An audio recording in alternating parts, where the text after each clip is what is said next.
How's it going, everybody? It's that time again. It's Friday. Another Friday. We're very deep into summer.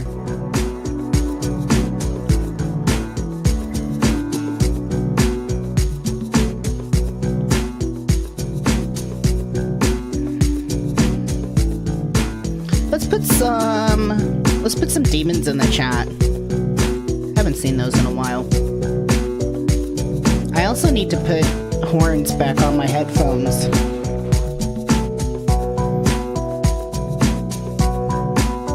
I just need some of that, like, black electrical tape.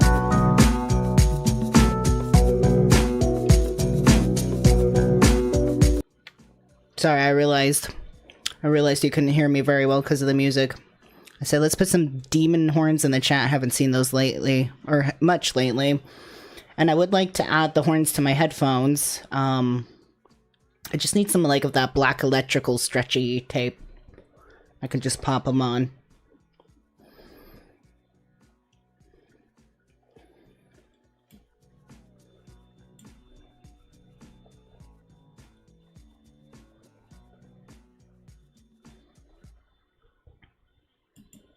Beautiful intro. That was a pretty cool, groovy song. I like that one.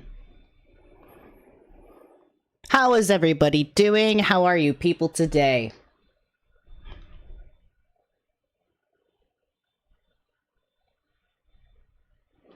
Budget demons. Either works. Either works.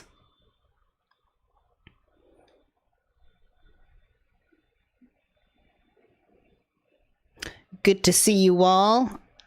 I see Melinda. I see Specs. I see Stoic Jeff. Good to see you. Mistress Angelica. Skylar, good to see you. We are just barely getting on and started. So we got some pretty interesting topics today. We're just going to start off with Joe Biden. Not really the deep dive I was talking about like last Friday. Last Friday was crazy. What was last Friday? Last Friday was like... Yeah, that's when like I accidentally showed titties on my page. Titties on my stream. Yeah, I totally... Don't go back there. Surprisingly no problems. Also, my vape exploded. Which, like... Literally, like, I took a hit of it and then, like, set it on the desk. And then I noticed it was, like, still, like, smoking. So I picked it up and it was, like, so fucking hot and I had to take it outside. I'm like, excuse me, everybody. As I have, like, this little smoking vape in my hand, I ran outside and I had to, like, destroy it to, like, separate the battery, get the battery out of it. And so before it, like, I don't know, exploded, it was just so weird. So, no vape. I am vapeless. I am chewing nicotine gum. We are over the vape. The vape phase is over, my friends. We are no longer vaping on stream.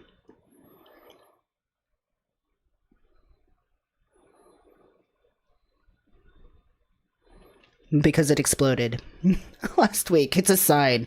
It's a sign. It's a sign from the collective unconscious. Of the organization of the universe. I don't know where I'm going with that. I'm trying to say something new age with, like, Neogenian, like, replacements, and it doesn't work because, like, they don't really fit together. So, there you go. Yes, it is a sign. Yes, end of the vape era, though. No longer vaping on stream. I think it's a good idea to just, you know, just bag that. Why is this chat driving me nuts? Whoa, whoa. I just want it to cover the whole side. Why not? Or do we really need it that big? Do we really need that much friggin' chat? Friggin' chat.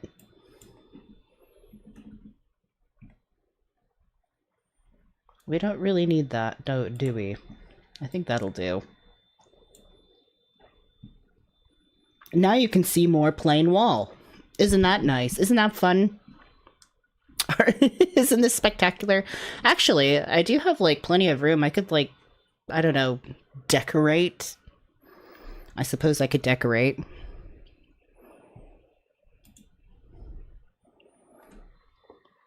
I need more like weird minimalistic like 70s 80s like, I don't know, strange decor.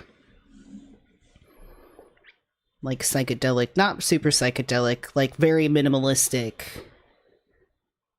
vaporwavy sort of backrooms look. Like the pool rooms. Not the yellow stuff. Not the yellow walls.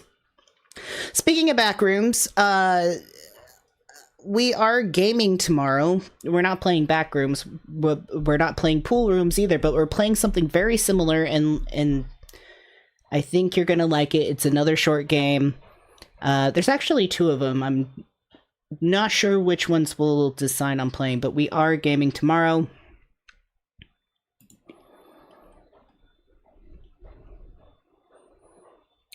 So be prepared for that. Hey, Elise!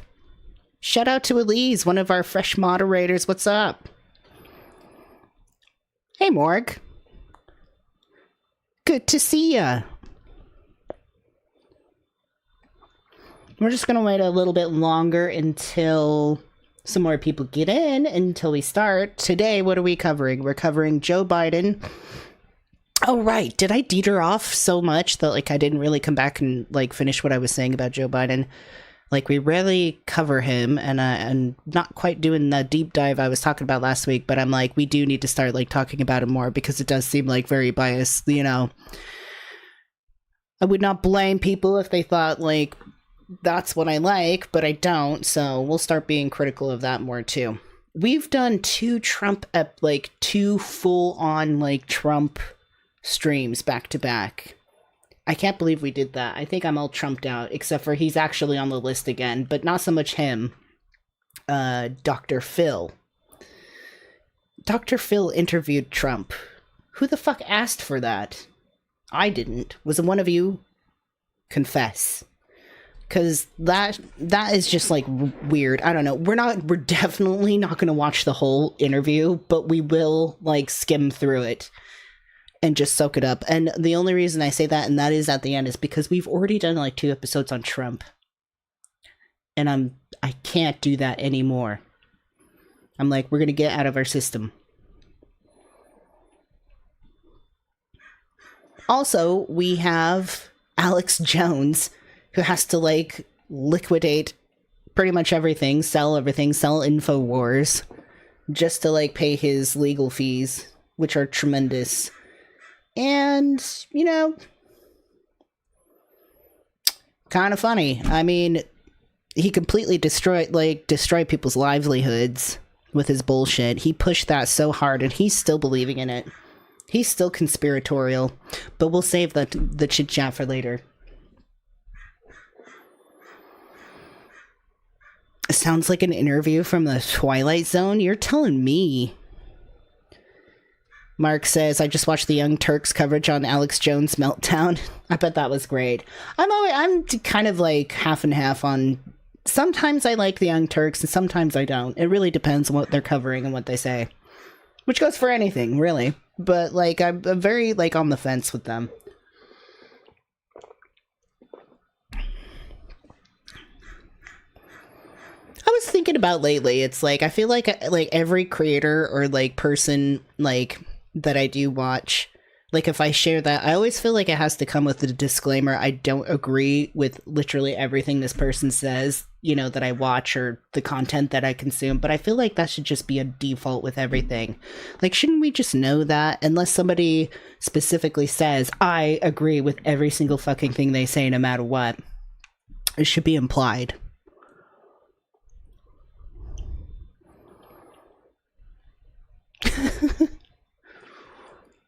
We will save the Alex Jones for a bit. We're going to do Joe Biden first, then we're going to do Alex Jones, and then we're going to do Dr. Phill interviewing Trump next, which I don't know. Like, again, who the fuck asked for that? Nobody asked for that.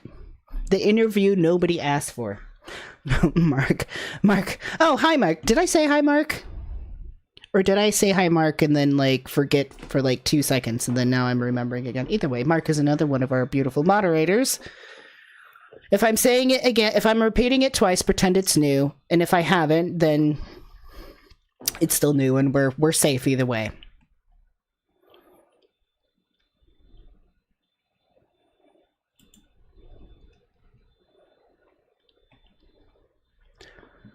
But yeah, well, we were all busy being distracted by Trump, and I'm saying this as a joke, like, because a lot of people are, it's always something, like, with Trump, like, going on, like, if there's any big news about Trump or any updates about Trump, like, there's always people going, it's just a distraction, look what Biden's doing, and in a way, that's true, but, like, people say it so often, I feel like it kind of loses meaning. It's like, everything's a distraction from everything. Like, it's kind of how life is right now. It's kind of how these things are going.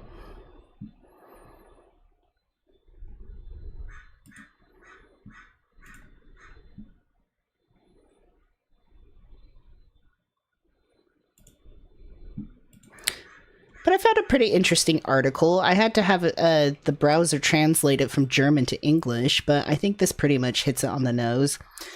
Things going on behind the scenes, because recently we're going to touch base, and I don't think we've talked about Ukraine and Russia for a while. I know we did like I feel like we did a full stream on that like pretty much like over a year ago. I think we were just like getting in touch with that.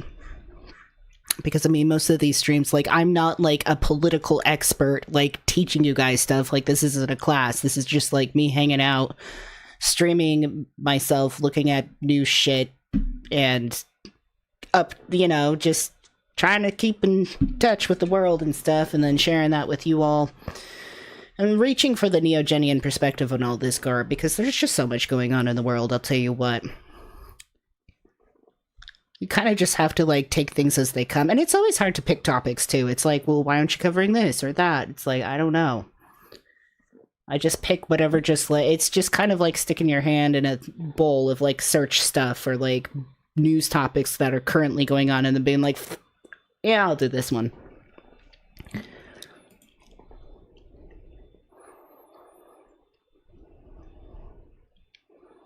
Hey, Joanna.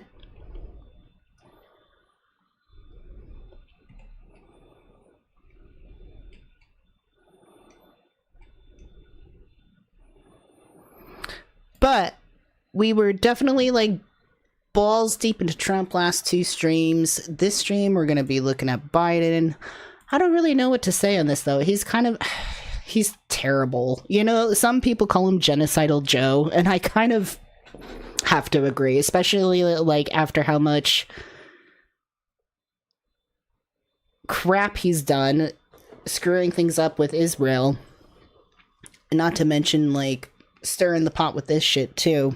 Not that I'm saying like, the issue now is that Biden has recently allowed US weapons to be used in Russia by Ukraine, and I mean, these issues, like, with these wars that's going on, these I feel like are just like 2 of some of the most major things going on. Is the thing between Russia and Ukraine, and then the thing between Israel and Gaza and the Palestinian people. So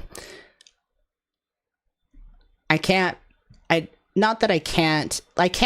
currently, like, really say the size, except for, like, I'm definitely against genocide. I think Ukraine has the right to defend itself. I think definitely more so for the Palestinian people. I'm for all people, really. I'm not for the Israeli government. But I understand there are Israeli people. There are Joe Schmoes, like, you know, you and me, who really don't want to be associated with that or have that constantly be their identity. And some do. It's a black and white area, but that's like really basic, like, ABC stuff. I feel like that's not exactly like a very complicated take. We don't always have to have complicated takes. I ain't trying to prove shit. Anybody do anything fun over the week? Before we get started, I've been spending a lot of time outside. It's great. I've been literally touching grass.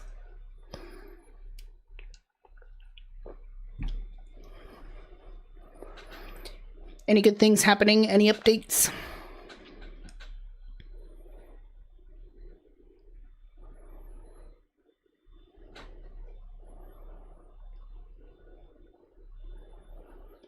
Somebody's eating a blueberry muffin that's vegan.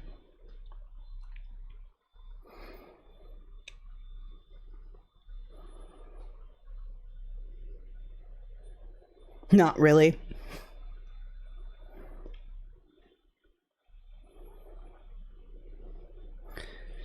Melinda's spending time with a special someone.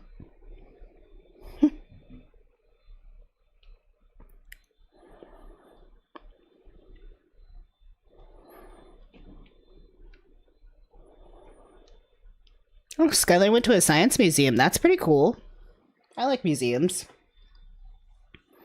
I'm always down for museums. Lise is resting, reading, doing art. Getting my apartment packed for new flooring, so that should be fun. That does not sound like fun. What is it, like renovation?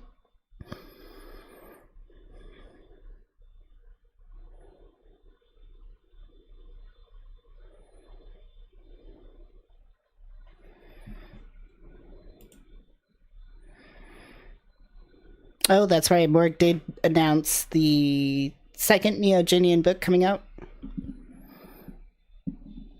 I'm looking forward to that one.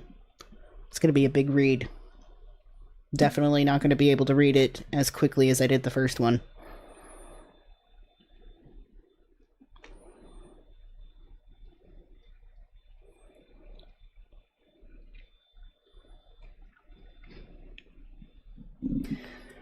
All right, my friends, are we ready?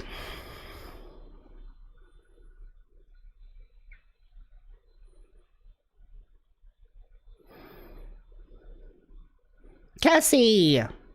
Now we got 3 moderators in the house. Hey, what's up, Cassie? Oh, what's going on?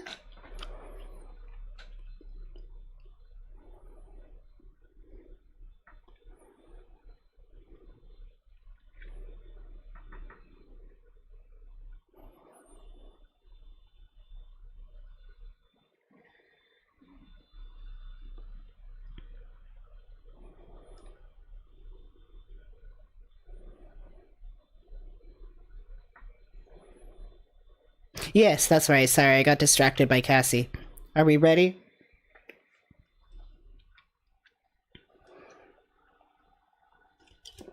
I think so. It's time for a fresh soda. What do I want? More root beer?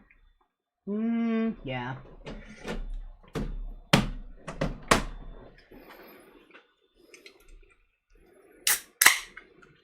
Let's go.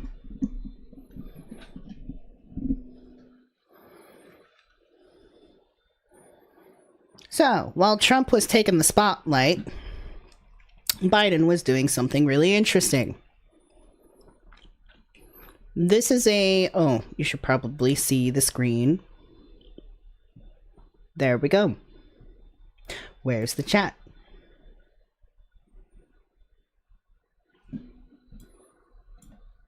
Hello?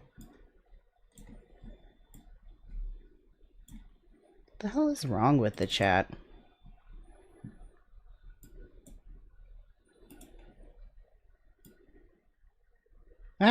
What is happening? No.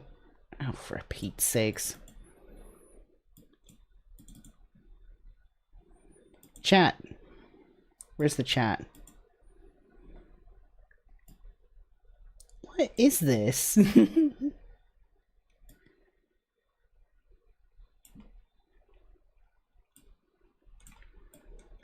It's like this enormous black bar. Like, enormous. What is happening here? This is not professional. We're gonna have to edit this part out, my friends. There's the middle. After 20 minutes. That's why I can't see the chat. Okay, because it's like so tiny and now we're like zoomed way in. Oh my god.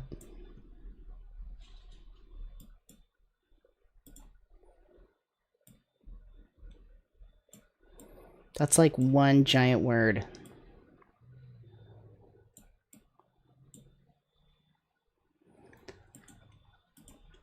This is why I need, like... I checked everything, though. There we go. Holy crap.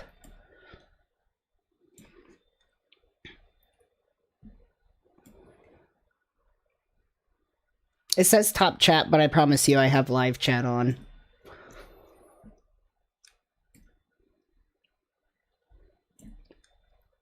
That was funny. It was like the tiniest little bar. Oh my god. How about I lock these? Yep.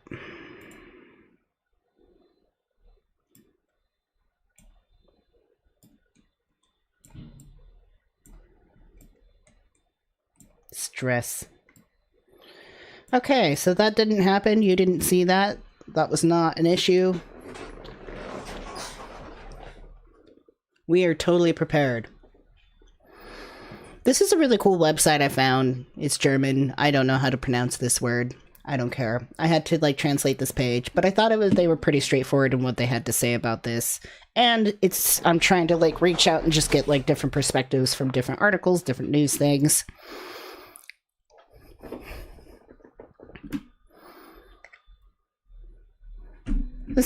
Some stuff lately I'm just like, I don't know. I read articles from like sources that are really heavily right. Sometimes they're heavily left. Sometimes they're center. I try to go around just to like get a sense for like how things are said and framed.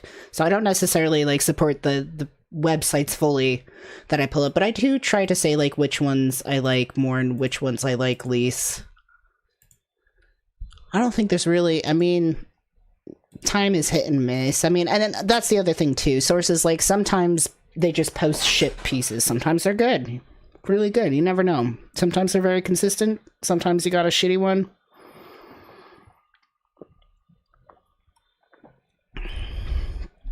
Anyways, well, we got so distracted with that stupid live chat thing. So last week we were covering Trump and he was taking the stage. We have this going on with the U.S. weapons also allowed for attacks in Russia, now made possible by Biden. Interesting. We cannot watch these videos because we will not be able to understand a damn thing they say. Whether Ukraine should also be able to use Western weapons for attacks on targets in Russia is currently being discussed controversially. The United States has now clearly taken an important step. I believe they are put into place. Now, according to the Ukraine, the U.S. government has silently granted Ukraine's matching U.S. media reports permission to use U.S. weapons to a limited extent against targets in Russia territory. All right. So it looks like the U.S. is going to give Ukraine a little bit of some toys there to work with. This applies exclusively to counterattacks in defense of the eastern Ukrainian city of Kharkiv. Kharkiv? Let's make sure we're pronouncing that correctly right now before I say it 20 more times. We do this a lot on our streams.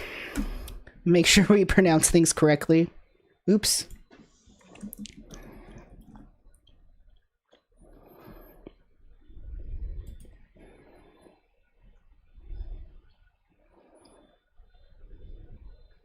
I like the robot lady. Kharkiv? Kharkiv. Yeah, Kharkiv. Kharkiv.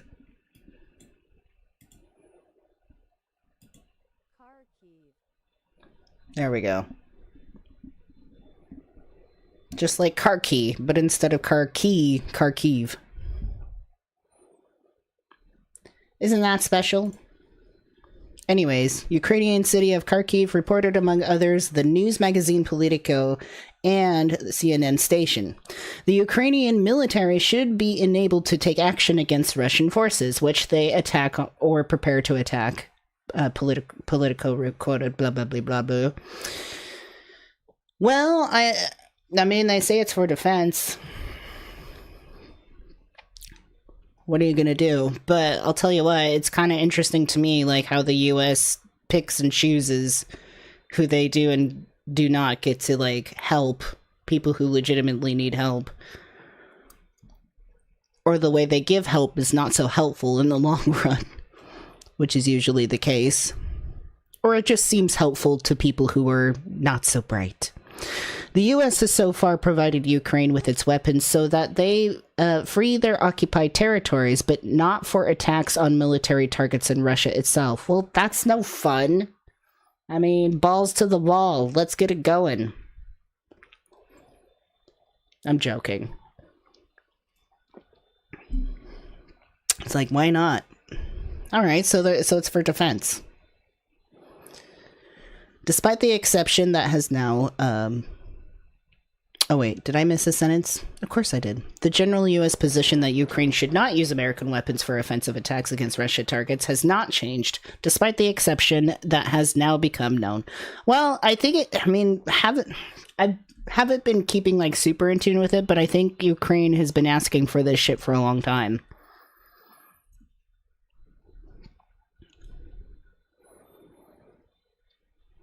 I'm sure the Republicans don't like that, or some. The weird Republicans that are just, like, oddly into Russia. Whether Ukraine should be able to use all the weapons supplied by the West for attacks on military targets in Russia is currently being discussed controversially among NATO states. Ukraine has been calling for this for some time to fight Russian positions more effectively in the war that has been going on for more than 2 years now. So far, the country has mainly used its own rockets and drones. The Western weapons have so far been primarily targeted at Russian positions in the Moscow-occupied territories of Ukraine. But I don't think they're not supposed to be attacking Moscow. Here's a gun. Don't point it at your brother. Ukrainian President's advisor, Mr. Insert name, once again promoted to be able to use weapons delivered by the West against military targets in Russia. This corresponds to international law. Alright, we should probably try the name. I can't read that name. I'm not going to try. I'm just going to tell you right now. I have a hard time reading names. I'm not really the best reader anyways. This is why I try to limit articles, because after like 2 hours of article reading, I'm like, okay.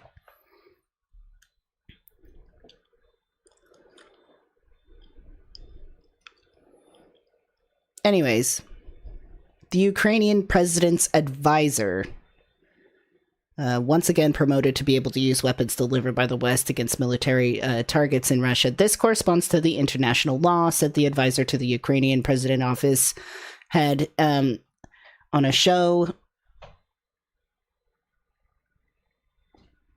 And, sorry, I'm just distracted for a bit. This corresponds to international law, said this advisor.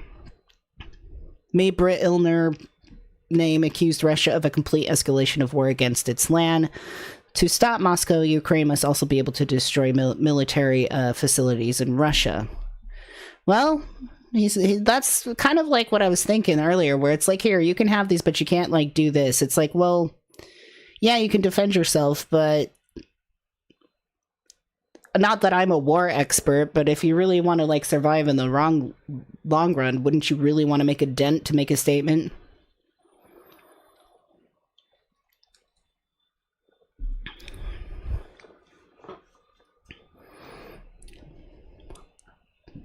I'm not pro-war. I'm just like, it's already happening. It's a little too late to talk about how it shouldn't be happening.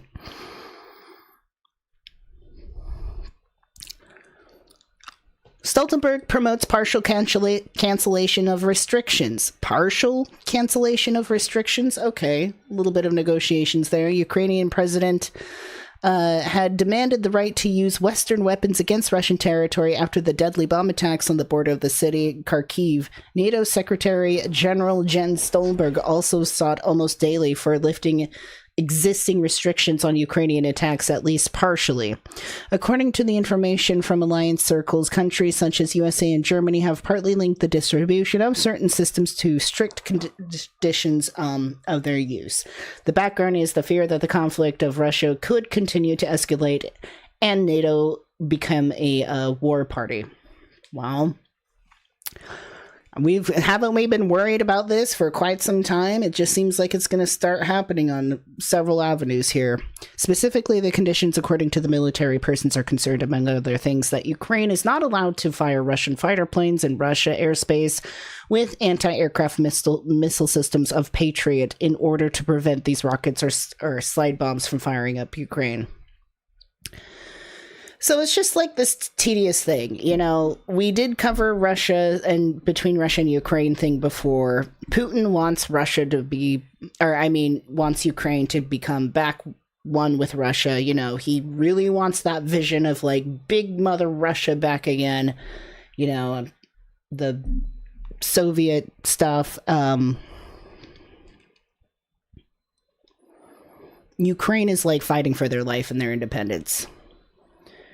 Now they're getting some weapons from the U.S., and the U.S. is saying you can use these weapons, but for defense. You can't really just use them to target like big military presences or groups and wreak havoc. But that's so weird. That's so weird to me.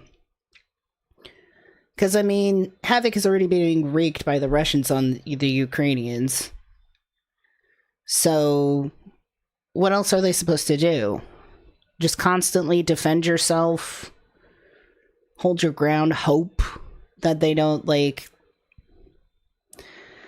I guess I'm not advocating for anybody to attack anybody. That's what's so tedious about this conversation. It's like, obviously, I don't want any of this happening at all. But I mean, when you're in the midst of it, yeah, I just find it weird. I don't think I really have an opinion on if they should or shouldn't have those or what they should and shouldn't do with them so much. Other than, yeah, I guess they should just do whatever they want with them. I mean, if you're going to give them weapons, let them do what they want with them. That's kind of the responsibility issue there. It's in their hands, but... It's just weird to me to be like, well, Russia's attacking the shit out of you. Russia's threatening your very right to exist as an independent country. Here's a little bit of weapons and just don't shoot them in the face. It's like, okay. That's odd. It's odd to draw the line there.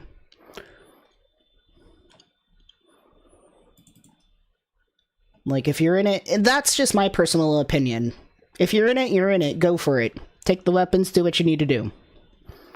Personal opinion. That may change. That's what I'm thinking currently. It's not my final statement. Or my final essay. Let's see. On Wednesday, U.S. Secretary of State Antony Blinken suggested a possible change in the course during a visit to Moldova. I could be pronouncing that wrong, too. He signaled that the U.S. could possibly move away from its rigorous rejection of Ukrainian blows against targets on Russia's soil.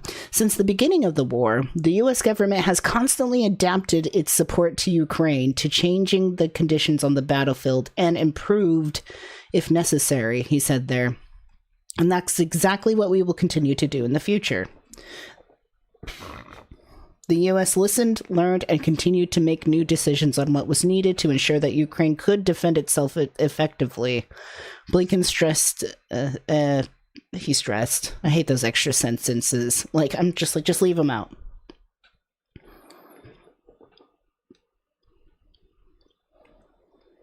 His statements were met with a great interest at the NATO foreign minister. That's where, okay, so we're back at NATO. Foreign minister meeting in Paraguay. Hello. Paraguay on Thursday, as well as the Kremlin. According to experts, international law allows attackers to defend themselves. Aggressors. That's weird. Where the weapons come from is not legally relevant. The USA is the most important supplier of weapons for Kyiv. So it's particularly important which course the Americans are leading.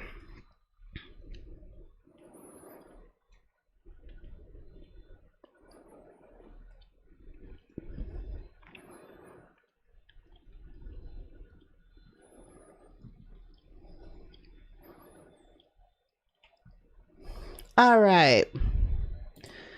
Also, I guess Joe Biden made an apology probably for like, oh, I'm sorry it took so long, but here, pretty much.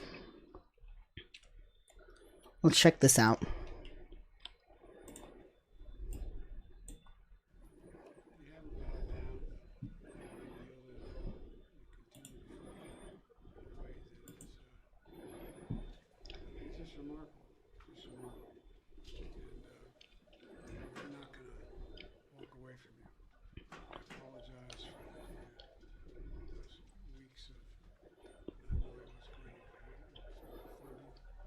Because we had trouble getting the bill we had to pass had the money in it from some of our very conservative members who were holding it up. Right, forgot about the sound. Sorry. Basically, Biden apologizing for it taking so long to give them something, I guess. You haven't bowed down. You haven't yielded at all. You continue to fight in a way that is just remarkable. Just remarkable. And we're not going to walk away from you. I apologize for those weeks of not knowing what's going to happen in terms of funding, because we had trouble getting the bill that we had to pass that had the money in it from some of our very conservative members who were holding it up. But we got it done finally, and since then, including today, I've announced 6 packages of significant funding. Today I'm also signing an additional package for $225 million to help you reconstruct the $225 million. But once we got the national security bill passed, that was a political issue. We were able to get it all done. And the way you've stood and holding on in Kharkiv, and you've proven once again the people of Ukraine cannot and will never be overtaken. And I assure you, the United States is going to stand with you. I've said that all during this debate. I continue to say it. The United States is standing with you. You are the bulwark against the aggression that's taking place. We have an obligation to be there. And so I'm looking forward to having a detailed discussion with you about where we go from here. But we're still in completely, thoroughly. Is it me, or is this like totally unintentional ASMR? Like, I really am about to be put the fuck to sleep. He's whispering. This is like ASMR. Like, just like... You know, at least with Trump, at least Trump is animated. At least he's charismatic. At least he enunciates things, like, really clear. Like, this is just... Ugh.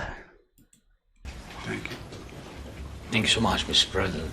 First of all, thank you so much for your significant support. Your administration. We are very thankful from all Ukrainians to your military support, financial support, humanitarian one, and of course it's very important. And our meeting here is very symbolic. It's very important that you stay with us. This bipartisan support with the Congress. It's very important that in this unity, United States, America, all American people stay with Ukraine, like it was during World War II.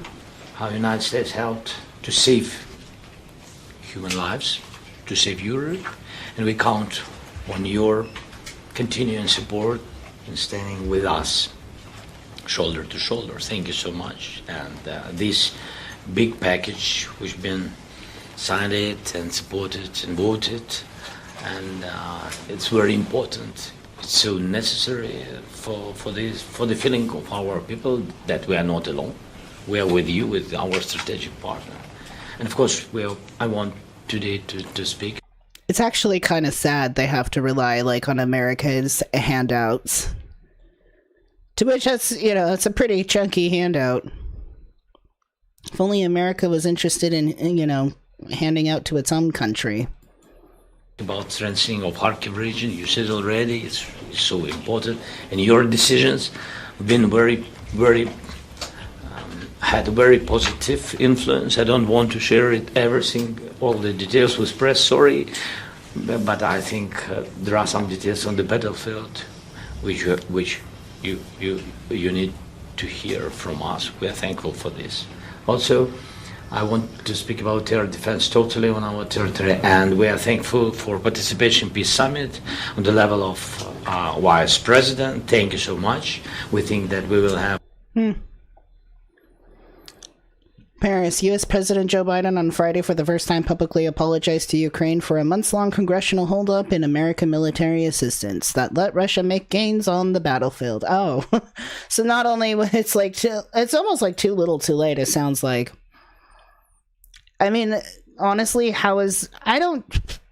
Call me naive, I guess I just don't see how this is going to end without, like, a lot more influence. Like, do you really think Russia's going to be like, okay, just kidding, never mind, like, no. Not at all. America's military assistance that let Russia make gains on the battlefield. As Ukrainian President Zelensky appealed for bipartisan U.S. support like it was during World War II, the good old days. Speaking in Paris a day after they both attended ceremonies marking the 80th anniversary of D-Day landings in Normandy. Oh, right. Forgot about that shit. Biden apologized to the Ukrainian people for the weeks of not knowing if more assistance would come while conservative Republicans in Congress held up $61 billion military aid package for Ukraine for 6 months. War is expensive, my God.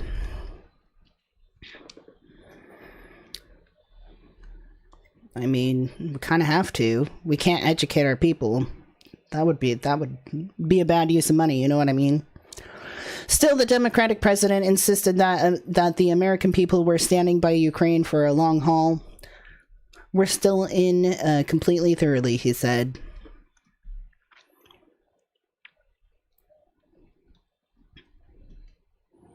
Whatever lines Biden's pockets in the long run is really why I don't like Biden. And he's boring. The apology and Zelensky's plea for rock-solid support akin to the Allied coalition in World War II served as a reminder that for all of Biden's talk of an unflagged U.S. commitment to Ukraine, recalcitrance? Are we learning another word? What the fuck is this?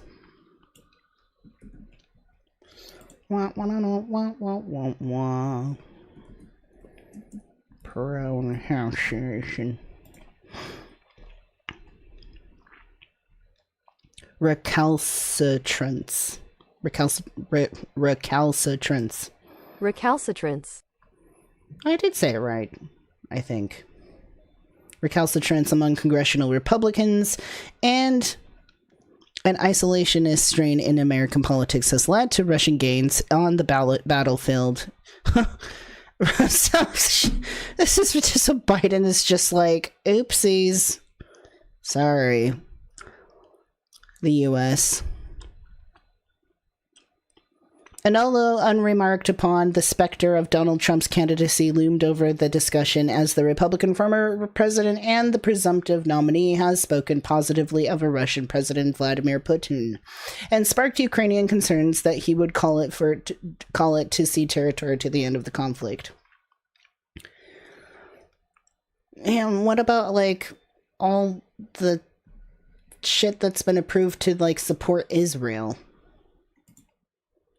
In fact, if you look in the description, I actually included links. I shared, like, links to stuff I'm reading. There's a link there to a really good article of, like, the sort of like a breakdown of, like, how much money the U.S. has given to Israel. Really interesting stuff. And this is one major issue why I'm just, like, I'm not a fan of Joe Biden at all. He's definitely done some shitty things in the past, too, which we will explore when they actually come up.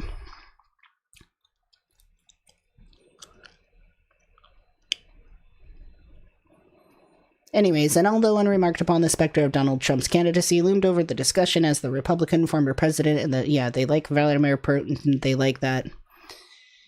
He would call for it to sea territory to end the conflict. Zelensky pressed for all Americans to support his country's defense against Russia's invasion, and he thanked lawmakers for eventually coming together to approve the weapons package, which has allowed Ukraine to stem Russian advances in recent weeks. It's very important that in this unity, United States of America, blah, blah, blah. We already watched the video.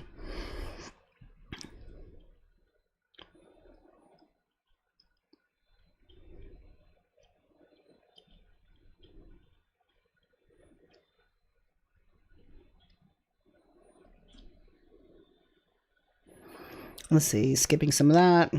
The U.S. will send about $225 million in military aid to Ukraine, Biden announced Friday. The latest package includes munitions for the high mobility artillery rocket system, or HIMARS, as well as mortar systems and an array of artillery rounds. Interesting. Biden cast the additional aid in his meeting with Zelensky as money to reconstruct the electric grid. I mean, that's good. They definitely need power. Weapons, sure, but like I guess you have to. You have to, like, if you're giving weapons to somebody, you have to be like, use these carefully. Why don't we get into Putin's response?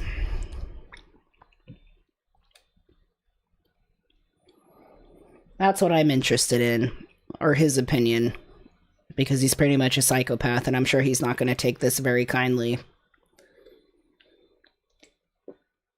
And this is shit that's, like, happening currently. This was posted yesterday. Let's see. Speaking to international journalists in St. Petersburg, Russian President Vladimir Putin said on Wednesday that Moscow would consider providing long-range weapons to others to strike Western targets in response to those countries allowing Ukraine to use their arms to attack Russian territory. Missile strikes against Russia, is done by the Western specialists. We have no illusions about that, he said. What in the fucking Cold War revival shit is this?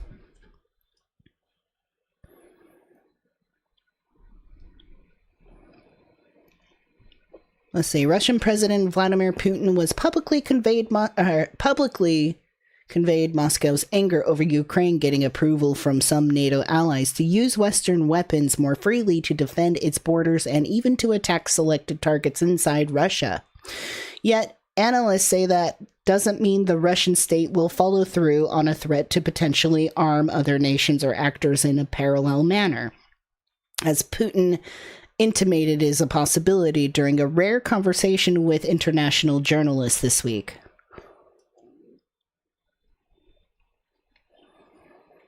So this guy, Steven Sestanovich, says the Russians are in a very foul frame of mind. I can't read with gum. It's driving me nuts. The Russians are in a very foul frame of mind, and it may distort their judgment in lots of dangerous ways. But frankly, it's hard for me to imagine more awful things that they could be doing than what they are already doing, day in and day out, to their alleged kinsmen in Ukraine. This guy who served as a U.S. ambassador to the former Soviet Union from 1997 to 2001. Russia has long objected to the Western weapons that have flowed to Ukraine over the course of the all-out war that's now in its third year. But some of Kyiv's allies have grown more willing to support seeing these weapons wielded beyond the border amid the recent Russian offense on Ukraine's Kharkiv region that increased the pressure to give... it's not Kyiv? I don't know. Kyiv? A freer hand to operate. Pragmatic reason not to allow Ukraine to use weapons against Russia in a way that is most efficient. See, that's like my thought. It's like this is already a shit show. I just don't see how it ends, and I guess that's kind of the point of and the tediousness of war. You can't really be sure about your plans and your moves. We will think about it. Amid these developments, Putin has said Russia, for reasons of retaliation, could put long-range weapons in the hands of others who could be in a position to hit Western targets. If they consider it possible to deliver such weapons to the combat zone to launch strikes on our territory and create problems for us, why don't we have the right to supply weapons of the same type to some regions of the world, where they can be used to launch strikes on sensitive facilities of countries that do it to Russia? Putin said Wednesday while meeting with a group of international Jewish. So he's like, we'll think about it. So pretty much Putin's like, well, if they can give weapons to anybody they want, maybe we can do that too. In certain sensitive areas of the world, you know? The threat to supply other countries with arms that might hurt Americans is an interesting replacement for the threats of nuclear escalation that have been the usual Russian line for a while. Anyways, this guy suspects that behind the scenes, Russian officials have probably been quite astonished by the limits that Western nations have put on the weapons they sent to Ukraine. I mean, yeah, you kind of have to, I feel like. Otherwise, it's going to be seen like more aggressive unless we're just like, here you go, kids, have fun. The nuclear saber rattling continued in the St. Petersburg. However, Putin reaffirmed Russia's willingness to use such weapons if facing a threat to its sovereignty. Well, the problem is not your sovereignty. It's how you're taking other things that you feel entitled to. Beep, bop, bop, boop. So, there you have it. There we go. And, again,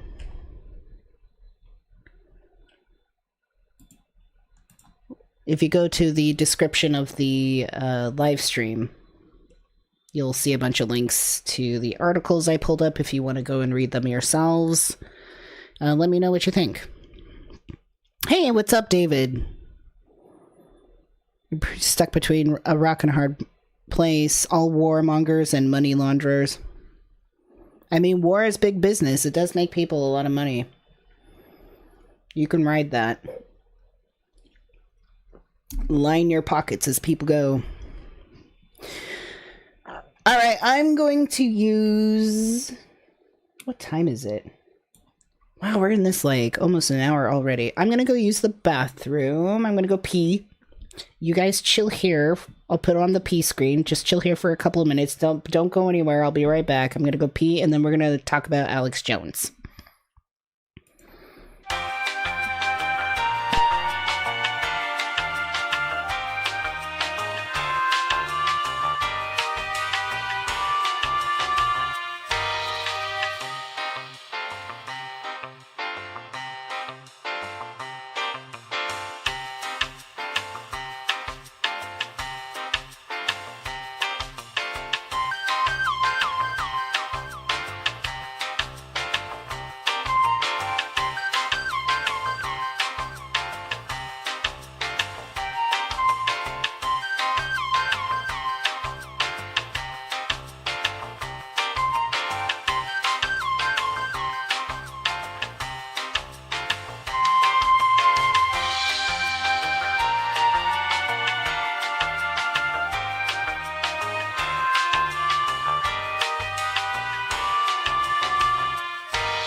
Okay. Here we go. On to Alex Jones.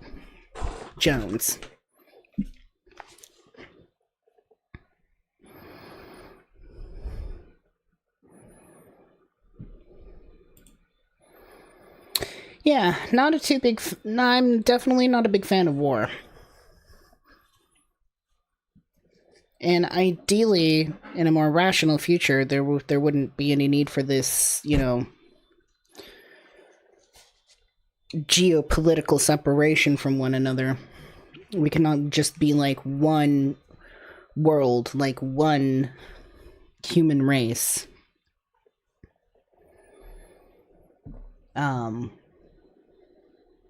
Because it's a lot of just irrational ideas, greed, thirst for power, addiction to power, having a powerful position, controlling others. This is definitely not the direction to go into, and this is typically, for various reasons, why wars start. You know, somebody with power has got it in their head that they want something, and they're going to take it, even though it'll require spilling some blood. That is definitely not a way to move forward to a future in which we are all more united. And I don't mean united in some, like, bullshit, wishy-washy, new age, like, utopian way. I mean, like, a very practical, rational way for all of us to live peacefully together. That doesn't mean, and I don't mean to say that as in, like, nobody will ever fight. Like, sure, you'll have bar fights and things like that, but just, like, mass amounts of genocide, killings,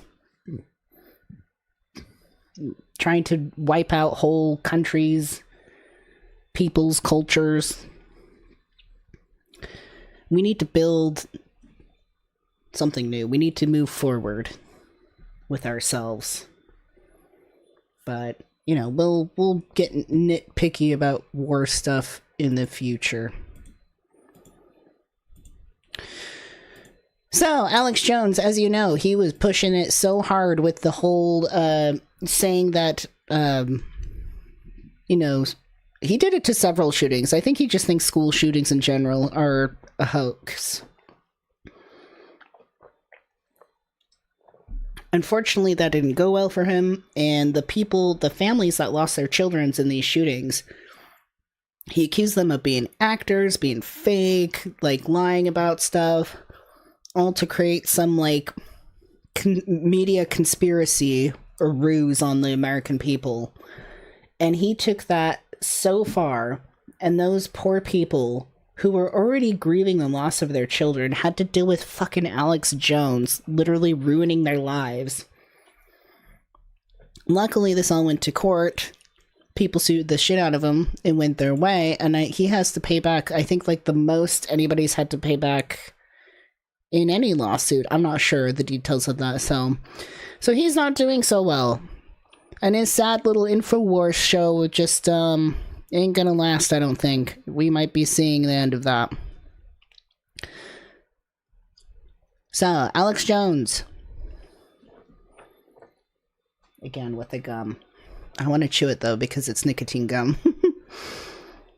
Alex Jones will sell off Infowars to help pay $1.5 billion he owes to Sandy Hook families. Yeah, they're taking everything, and rightfully so. Like, yeah, this man literally deserves to be financially destroyed. The right-wing conspiracy theorist used his platform to spread lies that took the 2012 massacre at Sandy Hook Elementary School was a hoax, yeah. 2012? I was gonna say, like, it seemed like ages ago. Yeah, it was like more than 12 or more than 10 years for sure.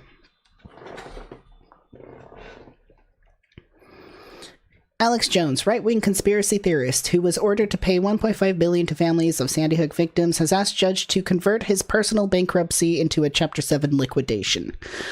According to... See, I love the word liquidation. I mean, it is just, like, purely financial, right? But, like, I just, like, imagine money actually melting Or like coins melting, you know. According to CNN, Jones succumbed to the pressure from the Sandy Hook families, who have yet to receive any of the damages from Jones after he was found liable for defamation in 2022 for repeatedly and falsely claiming that the 2012 massacre at Sandy Hook Elementary School was a hoax. You know, Alex is going to take this to the grave, too. He's always going to believe it is.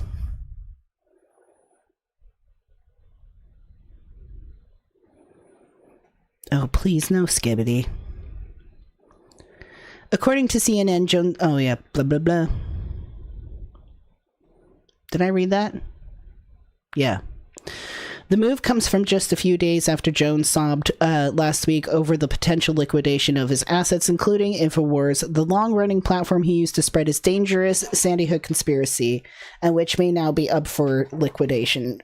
I'm going to say, I'd like to see the end of that show.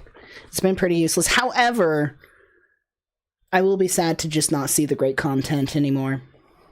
I'm sure Alex Jones will be on something somewhere again. Like, I don't think he's going to disappear forever. I'm just wondering if it's going to flat out just be canceled, just end. Or if, like, somebody else is going to buy... But liquidation, like, you can't, like... Yeah, you can buy... Don't ask me. I'm not a fucking accountant. I don't know if somebody's going to buy that shit, if it's just going to melt away, if it's just going to go poof off into the ether. I don't fucking know.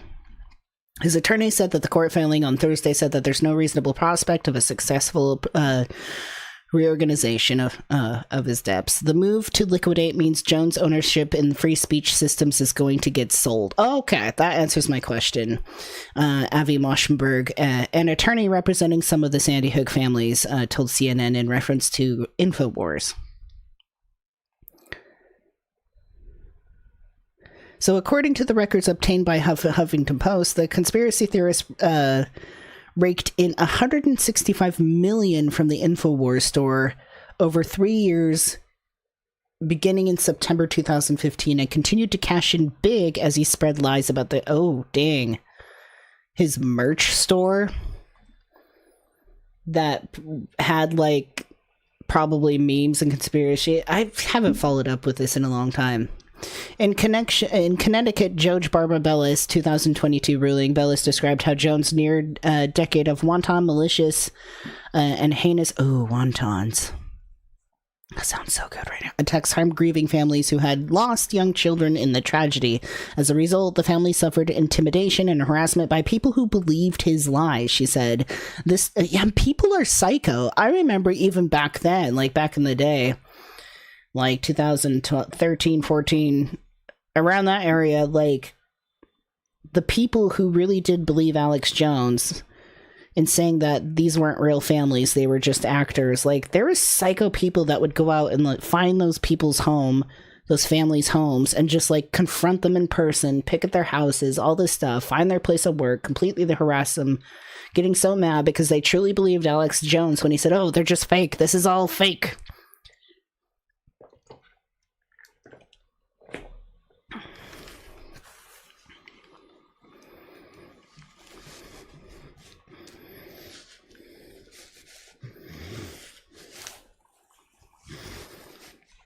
No, that is true, Andy. But Biden isn't, like, much different than the other politicians that have been giving Israel money. But, you know, here he is currently right now, and I'm pointing my finger at him.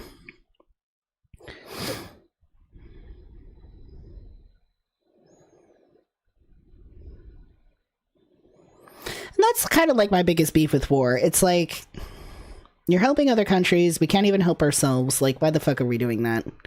But that's a very... one of those ABC, like, duh things again. Alex Jones is done. God, let's see him cry. From Twitter, the Calvin... I don't know what the fuck the Calvin Coolidge Project... I no idea. I just went and found... Like, I just found this video here because it's, like, 2 minutes. Because for some reason, like, I can't find, like, any bigger clip than, like, 30 seconds of Alex Jones crying, so... There we go.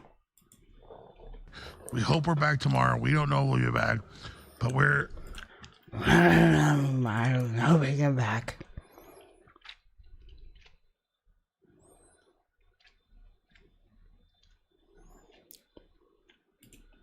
I like to do captions. We don't got them. Oops, sorry, I burped into the mic. I did it God's way. I've literally fought these people from day one, knowing I was right. But this is probably our last broadcast. And to have these demons after. Imagine getting jacked this hard by the court system and financially, and just like having everything in the face, and you still truly believe that it's like all fake. This is where you know he's absolutely insane. I mean, it's really not hard to grasp that. It's just totally unhinged, off the wall.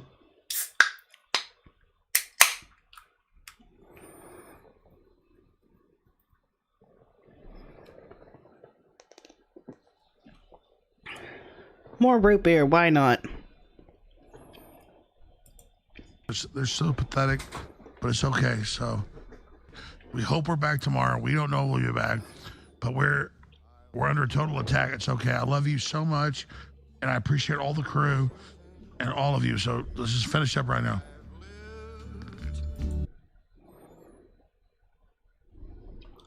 Do we got like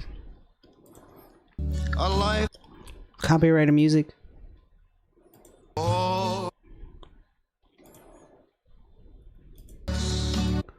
Was that the end?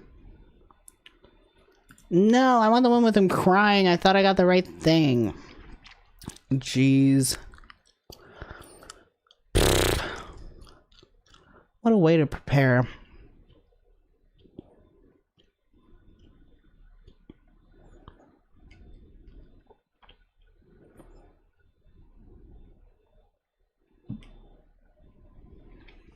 Mama.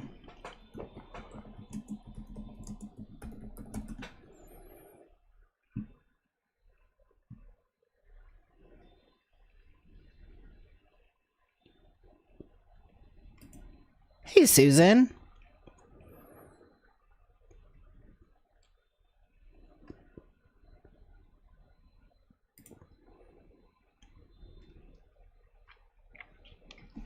Yeah, I can't find like the longer clip of him crying about stuff and like what he was saying. I'm wondering if because it can't be out or something, but it was like a good like 3-minute like sob. And I can only find like these 30-second like little Can you clips. muster a war cry? It's a big joke. It's not really though. I mean, it is, but it isn't. It's also inspiring. My voice will completely go. This is fine. It's my resistance to them. It's a God's transmission. It's a human under attack.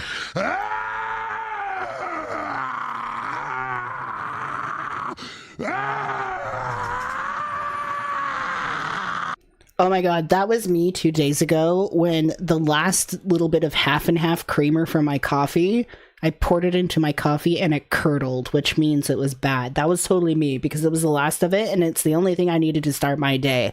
This is exactly how I was screaming.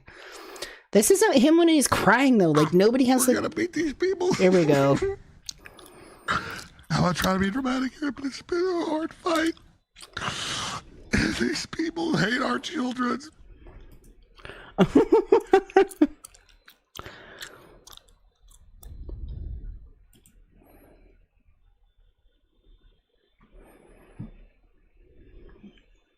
Man, you just can't like mess with coffee. I love the crew, and I don't just say that. Like I think of the crew as like me, like that's my arm. It's like, well, this guy, I love this guy, I love this girl. Like decommissioning the Millennium Falcon. Yeah, it's like, it's mine. That's mine. But they get the Millennium Falcon back eventually, Alex. I'm so pissed off. I'm trying to cry as a fake thing, man. I'm so sick of these people. All we're trying to do is save America, and they're f***ing us over and over again. And it's just so sick. It's sick. It's sick. And I don't want to leave. I don't want to leave because it's going to be over, folks. And I'll come back bigger than ever, but it's like my baby, and I'm watching them rip it because they're Jesus Christ. I gotta admit, it's funny. Only because... Shut up! Only because he's such a terrible freaking person. Yeah, it's so weird. I've been trying really hard to find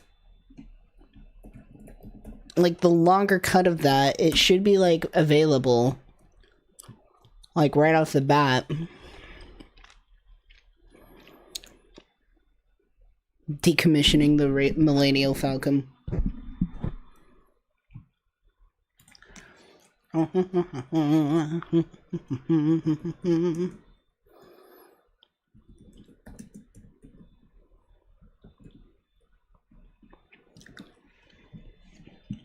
don't think this is the first time Alex Jones has, like, cried on camera. Is this the one we just watched? That one's 35, that one's 35 seconds. I don't really want to watch other people react to it. I just want to see more of, like, the same thing. Yeah, see, I don't want to talk about... Sam Cedar's alright.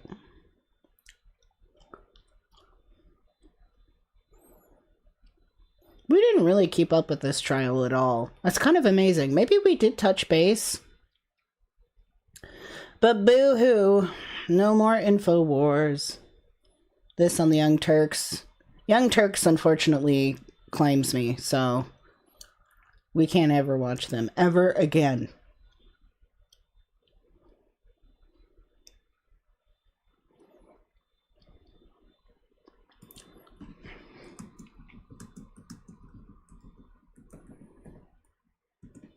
It's just amazing. I mean, it really does go to show you just how absolutely unhinged and mentally unstable this man is, and why he really shouldn't be having a platform at all. I mean, if he's able to quote-unquote come back and whatever, have his comeback and do, like, a different show, I don't know. I don't think it's going to be the last we see. Maybe. Hopefully. You think he'd just, like, I don't know, tuck your tail between your legs and go home. But no, he really thinks, like, the world... That's the problem with, like, people who are, like, way too into conspiracy theory stuff like this. They're just stuck in such a false reality tunnel, like a false narrative of life. They're just moving along in their own universe, and it does not align with the rest of us. It's like they're living a dream. Like, they're living a dream. I know we say life is, in a way, like a big shared dream, but, like, they're having their own individual dream with when everybody's on the playground, like, what the hell are you playing? But people who are way into conspiracy theories like that, it's always, like, even if they're presented with, like, so much in the face, like so much slaps in the face, not physical, but just, like, with Alex Jones, where this massive amount of money he owes, like all the evidence that was put out in the court, and like, not to mention, he shouldn't really have been talking about the trial while it was going on his show, and he did. He ran his mouth. It's like none of that slapped him in the face hard enough to make him realize that he could potentially be wrong. He's really taken it to the grave, and it's the world that's against him. And a lot of people who are into conspiracy theories, like this obsessively, think the entire world is against them in such an unhealthy manner. Am I out of touch? No, never. It's the world that's wrong.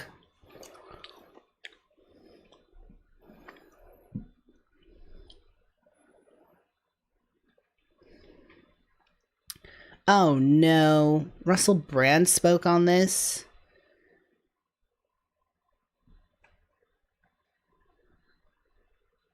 Well, we can't watch Russell Brand. He claims my shit too now. Never again, Russell Brand.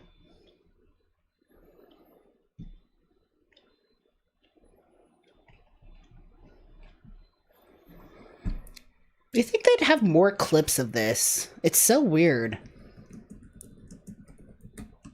Like, you think there'd be, like, way more clips on this shit.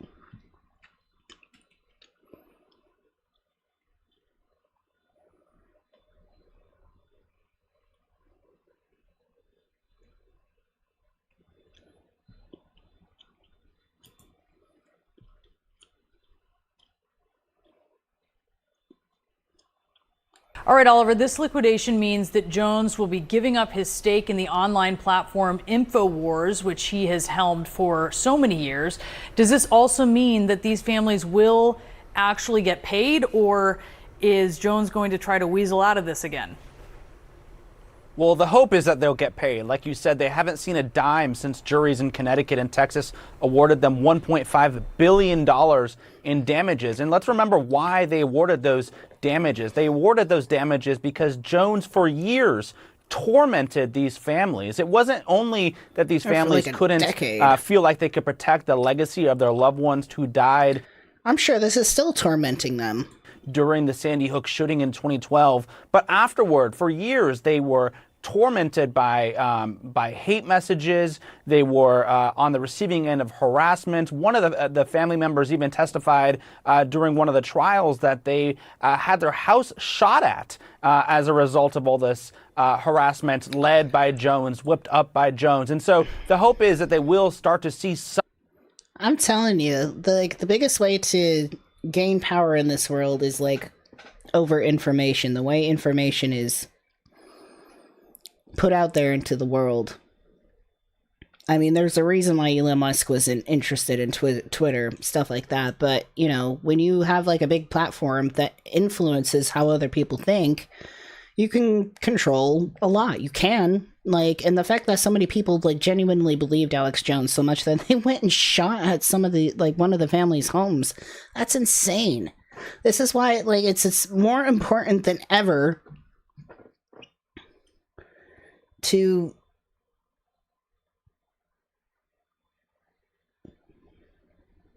sorry, I just had a brain fart. Anyways, it's more important now than ever to really rely on reason. And what's really good is Morg's new book actually goes into that very well. Neogenesis, Dawn of the New Mind.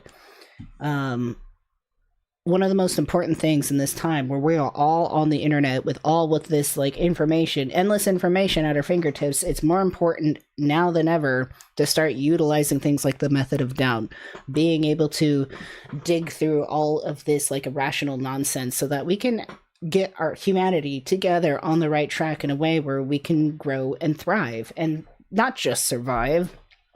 Certainly not show up to people's houses because we think their child wasn't killed and that they're fake. Staging something that's just saying that honestly sounds insane. What is this world coming to? It's pretty difficult to imagine a scenario where they get that $1.5 billion, but they like to see some of that money, I think, and the hope is that by him liquidating his personal assets, that will happen. I think Jones also is starting to realize that he's actually going to have to pay for his really reprehensible actions. Over the weekend, he spoke in really candid terms about what was happening, and he even started to cry on the broadcast. I think we have a tape of that. We're gonna beat these people. Now I try to be dramatic here, but it's been a hard fight.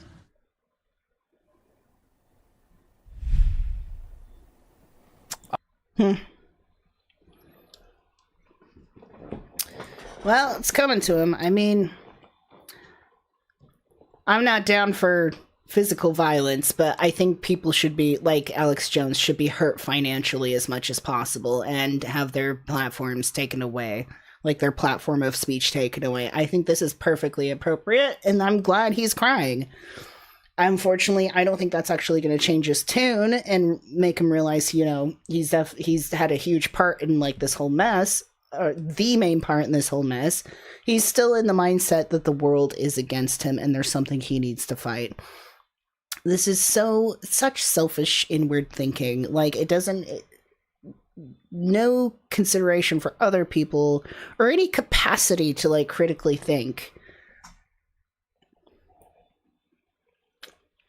Just conspiracy. And people who get hooked on conspiracies eat that shit up. Follow the clues.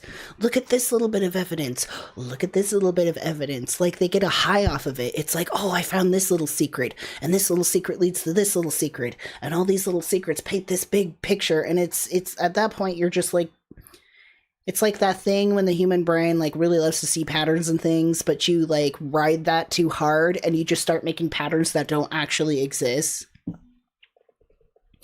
It's bad for you, I'm telling you. I gotta watch out with those conspiracy theories. Him and Trump should start doing grifting gigs. Oh my god. Now, speaking of Trump doing a grifting gig with somebody, moving along, we have an interview that came out 21 hours ago between Donald Trump and who the fuck else but Dr. Phill. Nobody asked for this. Why is this happening? This thing is like an honor to be with you. Let me just an hour long. I don't know if we're gonna get through this. I'll tell you one thing we're definitely gonna do. Let's see. Maybe take this quality down because we don't need to see them too detailed. It's like putting Vaseline on the camera lens. Like, let's just smear that over. Let's take it down in quality. Let's put our closed captions up, and then let's put the speed up so it doesn't actually take a fucking hour.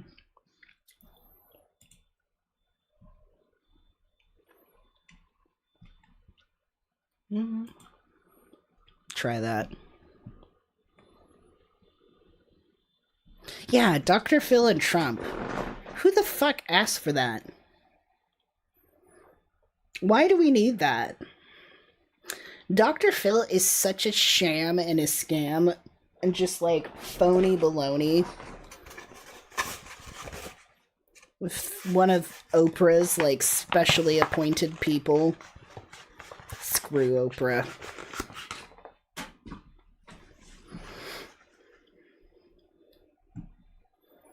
Man, I think we may have, I don't know if we did it on stream, but I did get into one time like a bunch of shows about like how like he would do those shows where like they'd bring the troubled kids on, and then like pretty much 9 times out of 10 he would send these troubled teens to like this ranch out in Utah, which was like a facility for troubled kids. And that facility was just so awful. Like, it imprisoned those kids, abused those kids, all sorts of things. Totally made it worse. So, I mean, pretty much sending these kids to the gulag. I don't know. Dr. Phill is just a joke. Why?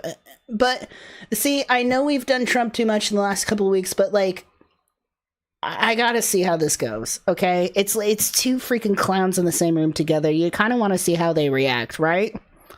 And I'm less interested in what Trump's saying. I'm more interested in Dr. Phil's reactions here. So if you're feeling a little Trump fatigue, focus on Dr. Phill more than Trump. He actually looks more like Elmer Fudd. Trump derangement syndrome? What the fuck is that? in one way, we drive them totally crazy because we're doing the right thing. You wonder, why would somebody... Trump derangement syndrome? That's actually really fucking funny. Are other people using that, or did he just come up with that on the spot? Derangement syndrome. Is that actually, like, are other people using that? Wow, hey, it's got a Wikipedia page. That must mean it's true. Trump derangement syndrome. This is the first I'm hearing of this. It's a pejorative term, obviously. Used for criticism or negative reactions to former United States President Donald Trump that are perceived to be irrational and have little regards towards Trump's actual policy positions or taken by his administration. The term is mainly used by Trump supporters to discredit criticisms of him as a way of reframing the discussion by suggesting that his opponents are incapable of accurately perceiving the world. Some journalists have used the term to call for restraints when judging Trump's statements and actions. Despite the usage of the term syndrome suggests a medical condition, TDS is not an official medical diagnosis. So no shit. The origin of the term is traced to the conservative political communist, columnist and commentator Charles Krauthammer, a psychiatrist who coined the phrase Bush derangement syndrome in 2003 during the presidency of George W. Bush. That syndrome was then defined by Krauthammer as acute onset of paranoia, otherwise normal people in reaction to the policies the president, nay, the very existence of George Bush. The first use of, okay.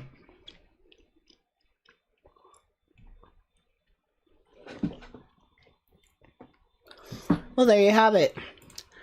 The more you know, and Shooting Star. That's been around for a while. You know, I just haven't heard of it. It's a wildly popular term? Dang. Now I know.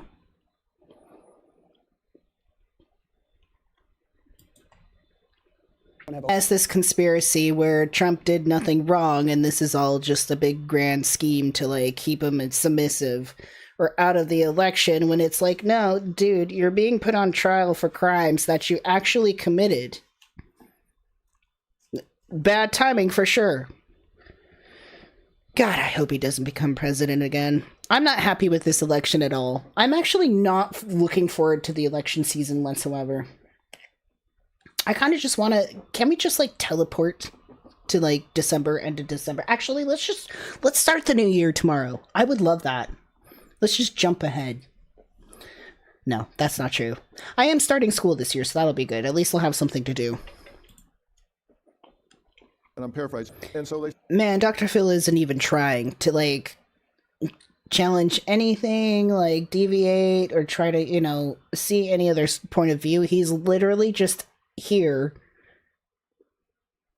That's it. I was gonna say more, but I'm like, no, he's literally just here. He's just here. He's just like a board to bounce off of for Trump. No wonder Trump wanted this. He knew that he'd get no shit at all. He could just sit back, relax. Say, well, you know. And Dr. Phill can do what he always does, is sit back and pretend to say intelligent things. If we're not down here for the reasons they're saying, then we need an alternative explanation, which they're not allowed to get. Can we have a libertarian rave party? I ain't no fucking liberal. How dare you? It's like the worst thing you can call me.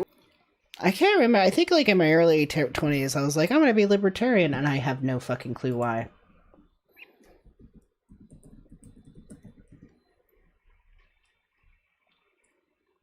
Civil liberties, non-interventionism. I don't even think I understood. I just think like I knew some people were doing it. I'm like, oh, that would be great.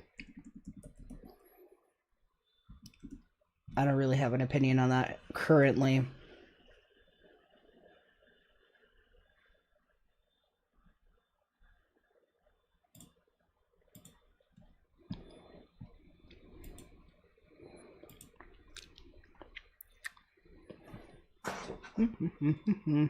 No, but I was joking.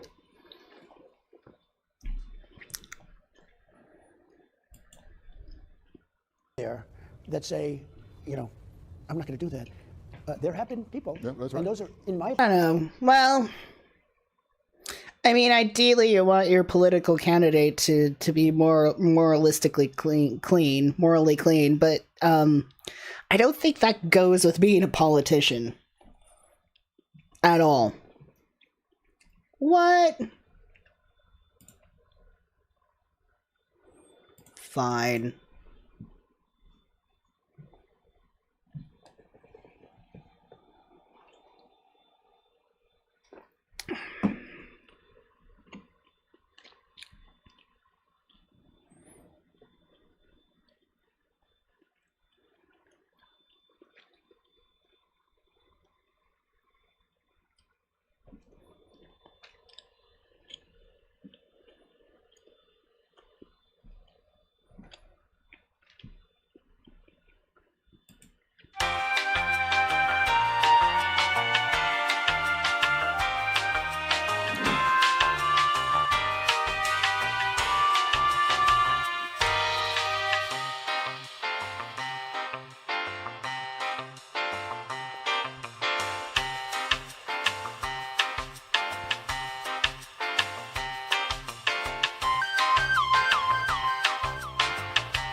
I'm back. That's good. Dang, blocked. That's okay. Did we really want to finish that? No. I mean, we know what they're gonna say. It's just, it's gonna be just, the rest of it's gonna be the same thing. Of Dr. Phil just constantly, like, patting Trump on the back, feeling sorry for him. Boo-hoo, I'm so sorry for you, Trump. You were treated so poorly. And Trump's like, yes, I'm the most poorly treated person in the whole world.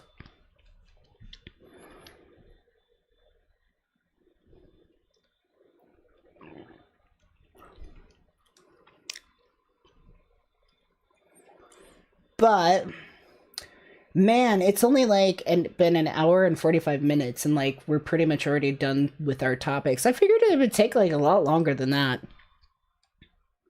It seemed like that would be enough. But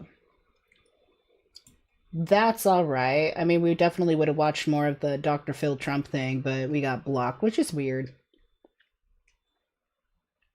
It's like, maybe you could be added to the allow list.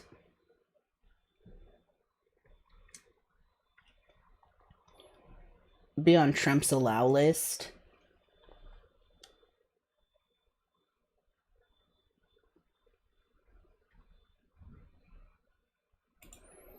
See, Trump supporters, detractors swarm upscale San Francisco. Oh, interesting. What? Because people are trying to, like...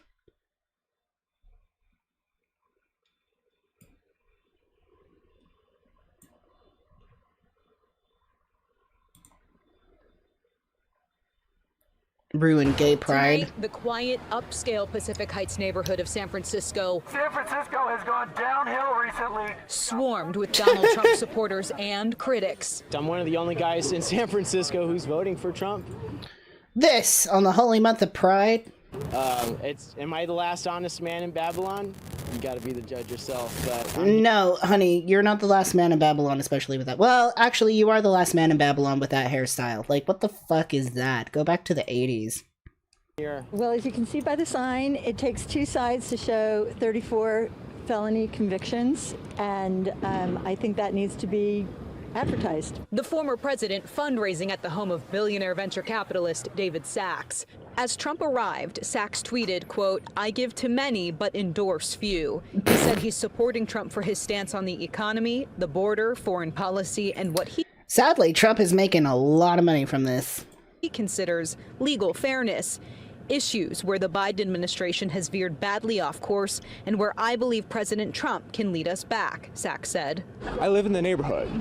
David Sachs is allegedly one of my neighbors, but he doesn't represent our values. Donald Trump took away Roe v. Wade, the protections for freedom and reproductive rights for millions of women in this country, and people I know in my community, in my neighborhood, do not support that. Supporters packed the corner outside of Sachs' home. We saw constant political clashes. You're wrong, you're the wrong. You contradicted yourself just now. Trump is loved, and Trump is loved here in California. Oh my God. With Trump in California, we reached out to Governor Gavin Newsom. Trump supporters are never fucking normal people. And now I know, like, we don't really care for normalcy in, like, the conventional cookie cutter capitalistic way, but it's like, they really just are not, like, even remotely just like a smidgen of a normal fucking person. Like, it's always weirdly religious with Trump. Who is currently serving as a surrogate for President Joe Biden's re-election campaign. Now, Newsom's campaign would not comment specifically on Trump's stop, but it has told potential donors that Trump's fundraising surge is a dangerous moment for Joe Biden. Reporting in San Francisco, Ashley Zavala, KCRA 3 News. And from San Francisco, I mean, Trump it's is true. now expected to head to Southern California As much for as we two dislike it, sold-out fundraisers he's there. getting a lot of money. A lot of money.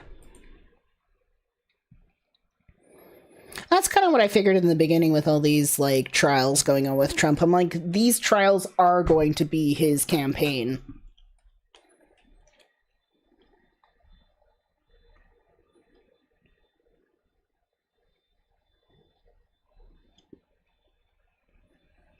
We're already done with our subjects. I'm just, like, killing some time right now. We are going to start gaming tomorrow. I'm trying to figure out if I want to play Let me see.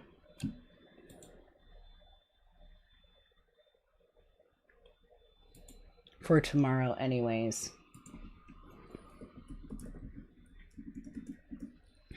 There's 2 games. One is called Dream Core, and they're going to be quick, but I think Dream Core might actually be a demo.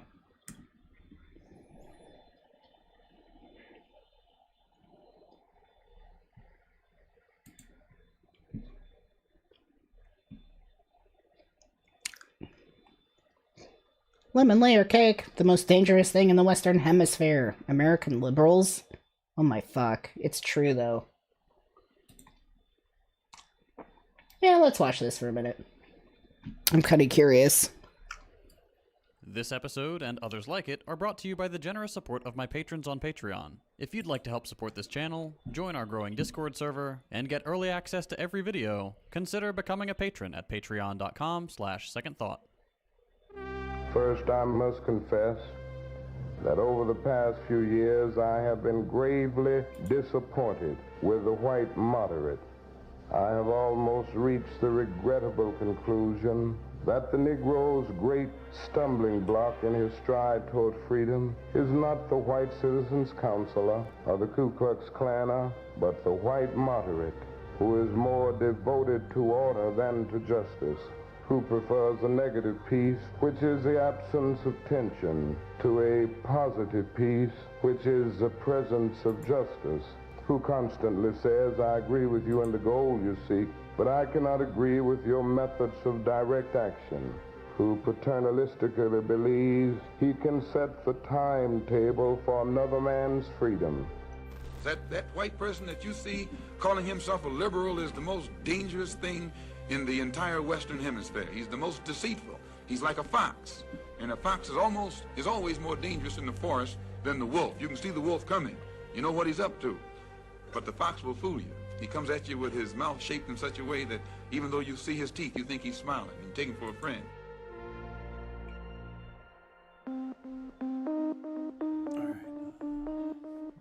Rolling. Okay, let's go. Over the past 5 months, just about everyone I know has come to the same conclusion. Dyed-in-the-wool liberals are as much the enemy of normal, decent people as conservatives are.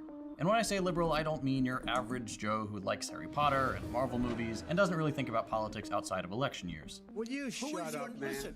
I mean the people who love Harry Potter and Marvel movies and also go out of their way to scold Palestinians for resisting their own extermination. People who demand you condemn Hamas while refusing to acknowledge that history didn't begin on October 7th. People who split their time evenly between rewatching Hamilton and calling anyone who criticizes Joe Biden a Russian troll or a Chinese spy. Okay, Chinese spies. But just so we're on the same page before we go any further, let me be extra clear. Liberalism is the default ideology in the imperial core.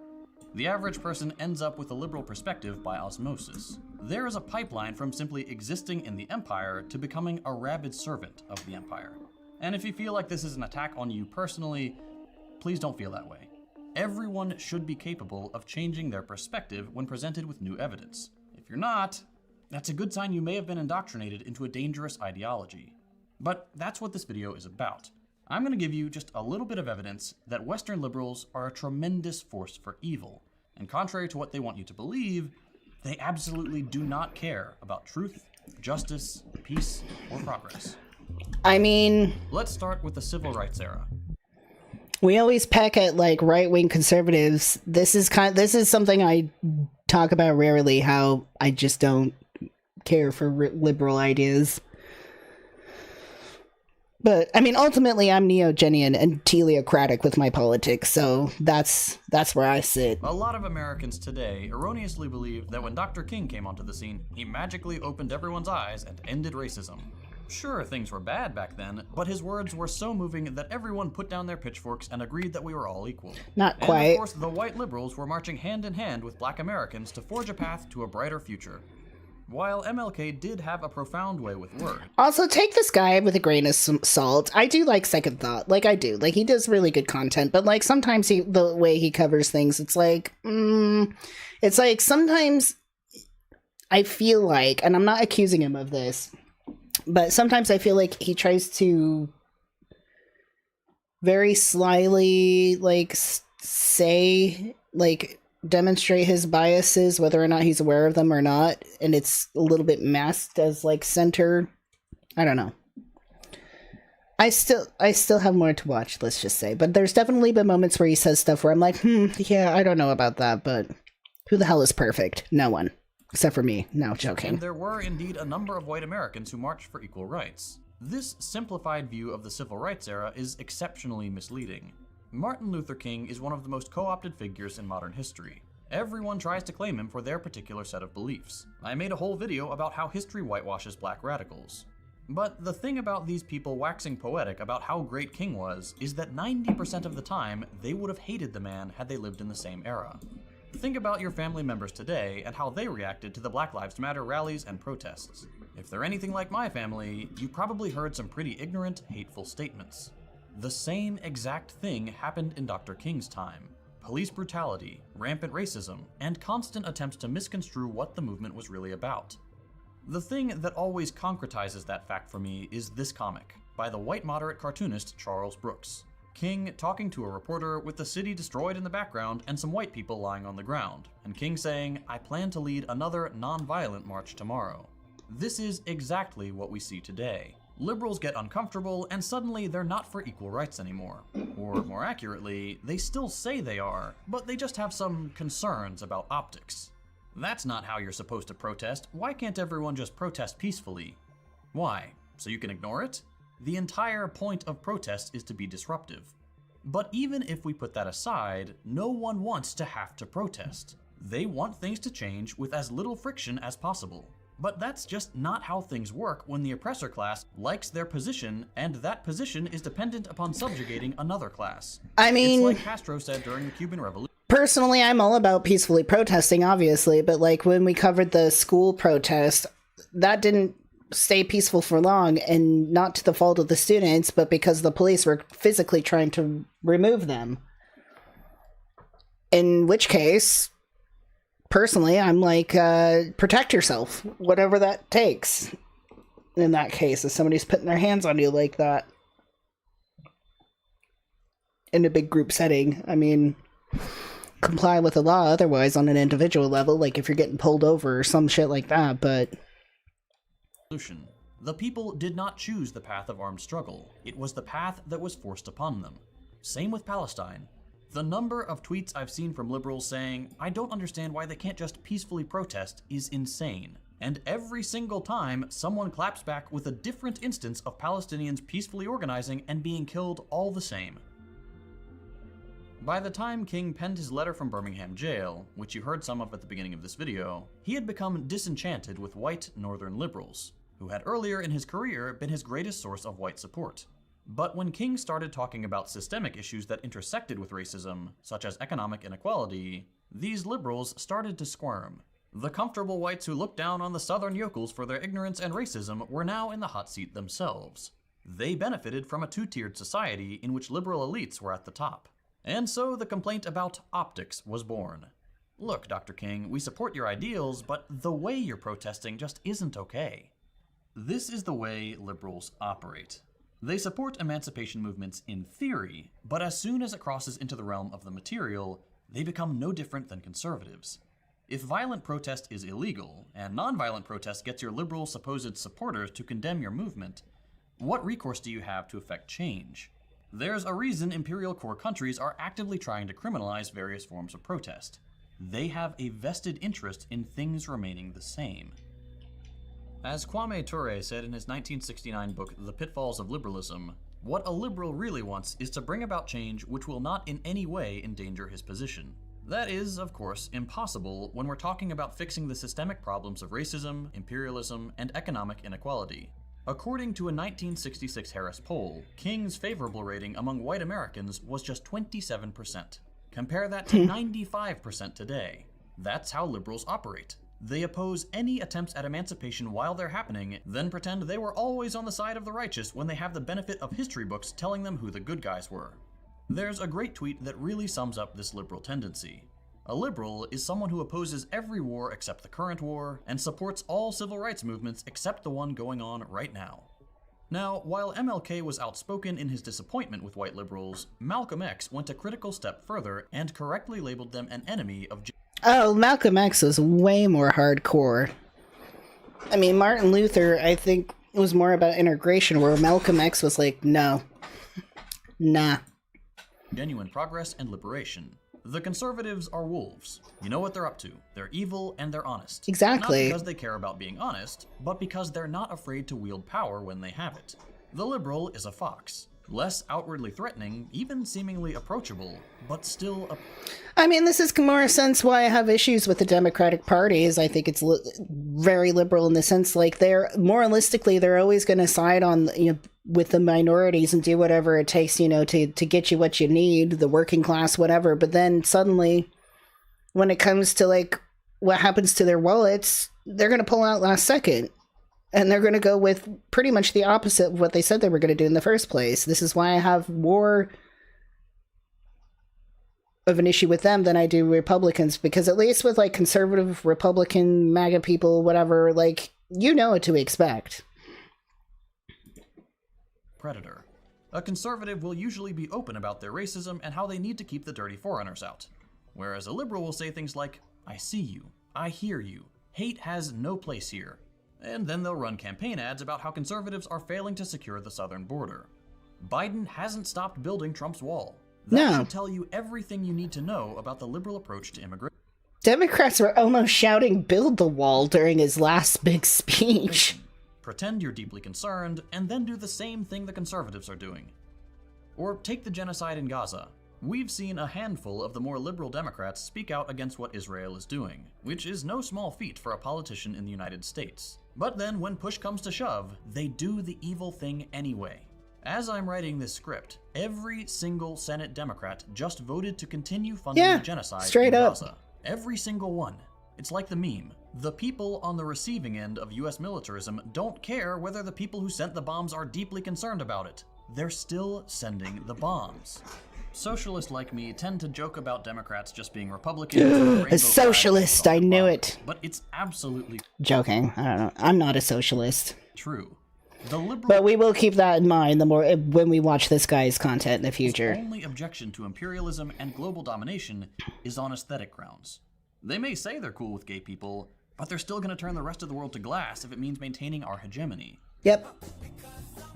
A good example of this meaningless liberal pandering is when That's why I was so stupid when, like, Biden released this thing, what was it, Trans Day of Visibility. I was like, just shut up. Shut up. You don't care. You don't give a shit.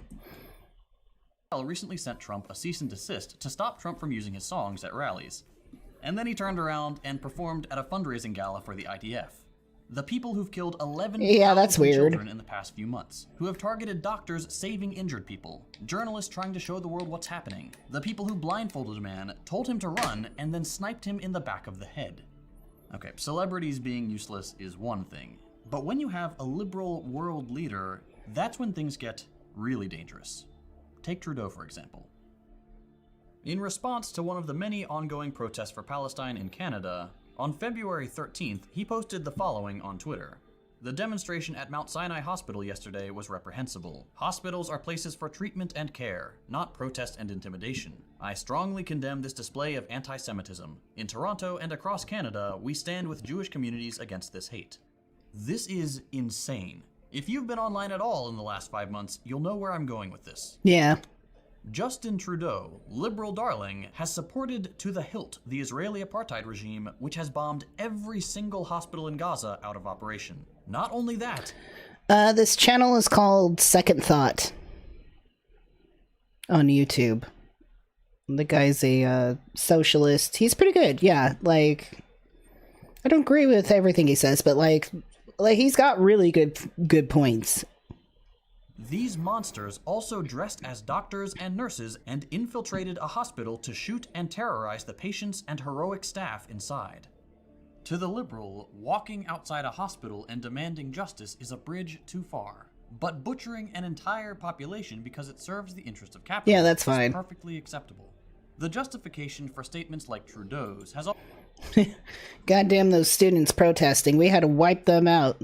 They were directly Hamas. We had to get them going. always been opposing anti-Semitism. That obviously doesn't work anymore. It's an absurd claim to make that criticizing a genocidal apartheid regime is anti-Semitic. And it's become even more clearly absurd now that we've seen hundreds of thousands of Jewish people.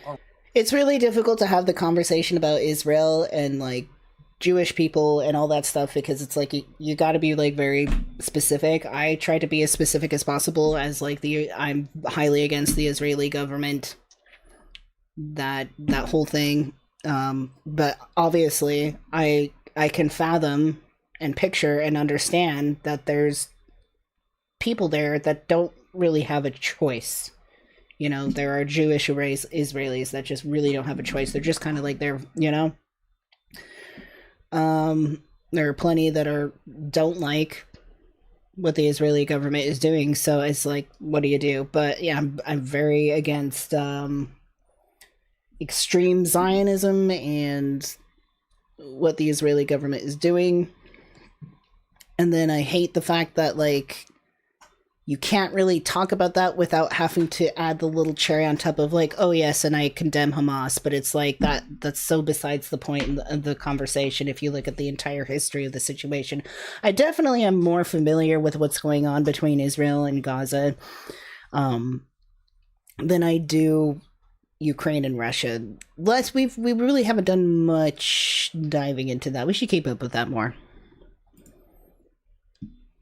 Around the world stand up against Israel's ethnic cleansing campaign and say, you do not represent us. All you have to do is look at footage from within Israel itself. Jews are brutalized by the fascist police for daring to speak out against the regime. The anti-Semitism charge obviously doesn't work anymore, so the liberals have fallen back on what they do best, weaponizing vague feelings. The main objection to rallies for Palestine now is that it makes people feel uncomfortable or unsafe on college campuses in the West. Here's an example that's been making the rounds online.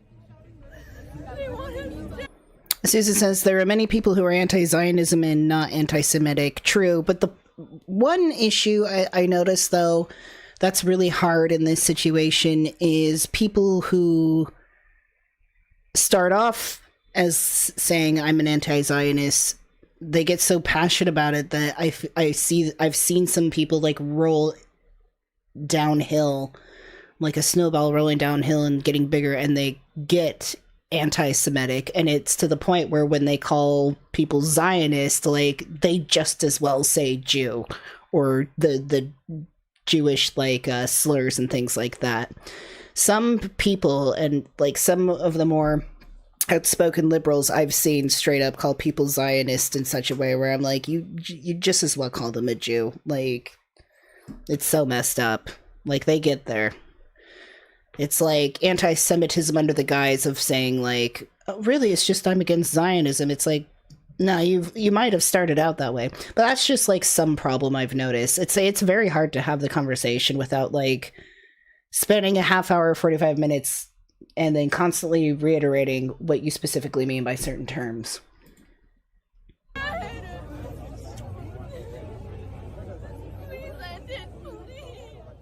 Aside from the fact that those are the most obvious fake tears you've ever seen, I want you to think about the absurdity of this display. Claiming to feel unsafe in your insular little university versus this. مين بدك مين بدك؟ امي مع اخويا. طيب انت ايش؟ اخويا ابو نسرة كمان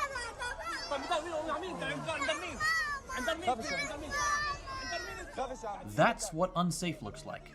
You feel uncomfortable? Think about how uncomfortable it is to have no food or clean water, no shelter, no hygiene products, your family killed, the places you've been told will be safe purposefully targeted with bombing runs. I mean, I have no doubt that the other people aren't experiencing like a bunch of stress and stuff, but it's like, yo, if you're actually going to compare things, but there's also people in Israel like getting harmed in the process of this as well. Israeli people. Liberals have no right to cry crocodile tears and pretend to feel unsafe. Of course, they'll still do it, and sometimes it will work. There are very few weapons as dangerous as a white woman's tears, as minorities have learned the hard way throughout history. Enough pretend fear and they get what they want. In this case, the criminalizing of solidarity with the people currently being exterminated. I made a tweet the other day that said, "One thing that's been bothering me recently is that I have no power to make liberals care. I can say, I will never again speak to someone who still supports Israel, but what good is that? The hate and powerlessness I feel is something I haven't experienced before." I had one commenter respond with something I think is important to share. "This is how colonized people have felt forever. Liberals act like they care, but they don't. They really, really don't. And their fake performative caring actually makes it way worse. At least right-wingers are honest." That's a great point, and it echoes what Malcolm X said half a century ago. Liberals are no better than conservatives. They're often even more bloodthirsty, as we've seen with their recent behavior. The only thing that separates a liberal servant of empire from a conservative one is that the liberal will lie through their teeth to make it seem like they're on it. I mean, personally, this kind of aligns, like, with me. Like, I align with this, in my personal opinion, because I've said it many times, like, I can't stand the Democratic Party, like, the liberal Democrats, because, in a way, like, they're just more deceitful, they're more lying. But that doesn't mean I like Republicans. That doesn't mean I constantly love voting Republican. It's like, it's a tedious game. We'll see how this election goes. Laughing nervously. At least when a conservative says they want you dead, you can believe it and brace for impact. With a liberal, you have to be a lot more vigilant. Conservatives don't care if they have the moral high ground. They want what they want, and they don't care how you feel about it. Is his perm natural? I don't know. Twist themselves into knots trying to convince you, and often themselves, that they are the moral arbiter of modern politics. Even the liberals who are critical of Joe Biden... See, I don't care about being a moral arbiter. I don't even know if I'm politically correct. Probably not. I don't give a shit. And the wider West's enabling of this genocide often speak out in a way that ends up reinforcing belief in liberalism. Take the recent drama surrounding Jon Stewart.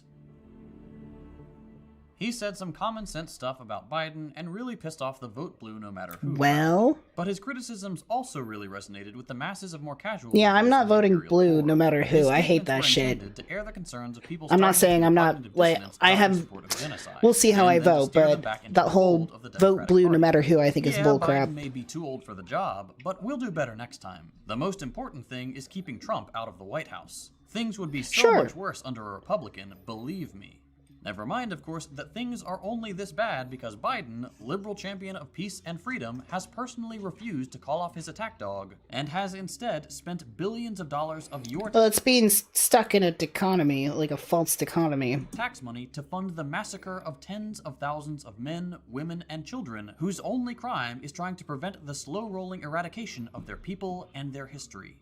I could go on like this, or hell, I could just leave the video running and play the hundreds of hours of footage showing what Western liberals are enabling in Gaza. Children torn to pieces hanging from piles of rubble. A man so stricken with grief that he loses consciousness after being told his entire family has been killed. A beautiful little girl, my daughter's age, standing alone. I mean, yeah, it's gonna get rough. Because I know that these are things I really don't care to support Biden. But supporting Trump in terms of, like, how that's going to affect, like, other issues going on in the world, like, especially with his relationship with Putin and stuff, like, you think that's going to go well either? I think either way there's going to be blood spilt. Which is a really, like, sad and depressing thing to think about, honestly. In the cold. Waiting for like, it's almost to the point where it's like, can I just, like, forfeit voting because this is just so bullshit. We just need a complete mulligan. Who will never come back. But I know that footage will not soften the liberal heart. If they've made it this far and not changed their mind, they are irredeemable, and I will not waste any more of my time trying to win over my enemy. And for those who think I'm being overly harsh and that liberals are annoying but not really all that dangerous, I'll cite just one more historical fact. Every time liberals have been given the choice between socialism and fascism, they have sided with fascism. And when I say they've sided with fascism, that's actually a little misleading. Yes, normal liberals, the individuals, will always pick a well-dressed white fascist over a scary urban communist. But liberals as a political organism don't really choose to side with fascism as much as they devolve into it. Fascism is rooted in Interesting. the same Western mythology as liberalism. Whereas in times of peace and prosperity, liberalism has all the frills and niceties normal people would expect from a first world country. As soon as the economic base falters, as soon as the lines start to go down, the mask comes off. It's often said that fascism is capitalism in decay. And if there's one thing we've seen with the United States since the Reagan years, it's that capitalism is on the decline. There's a reason we're always at war, why our civil liberties are being curtailed under conservative and liberal leaders alike, why Joe Biden is holding twice as many immigrants in cages as Trump was at the end of his term, why we're backing Israel to the very last Palestinian. When capital has to circle the wagons to maintain its dominance, its rhetoric and actions start to look a lot like fascism. The reason for this is simple. Fascism is seen as a solution to an economic problem, just as socialism is. But the difference is that fascism does not threaten the primacy of capital, or the comfortable position of the white liberal. Economic hardship creates conditions where bitterness, distrust, and desperation can thrive, making the masses an easy target for charismatic and bombastic fascists. I'll end with a gentle warning for new socialists. People who understand We're that not. imperialism We're is Neogenian. wrong, Sorry, dude. but who may still harbor some liberal ideology from their upbringing.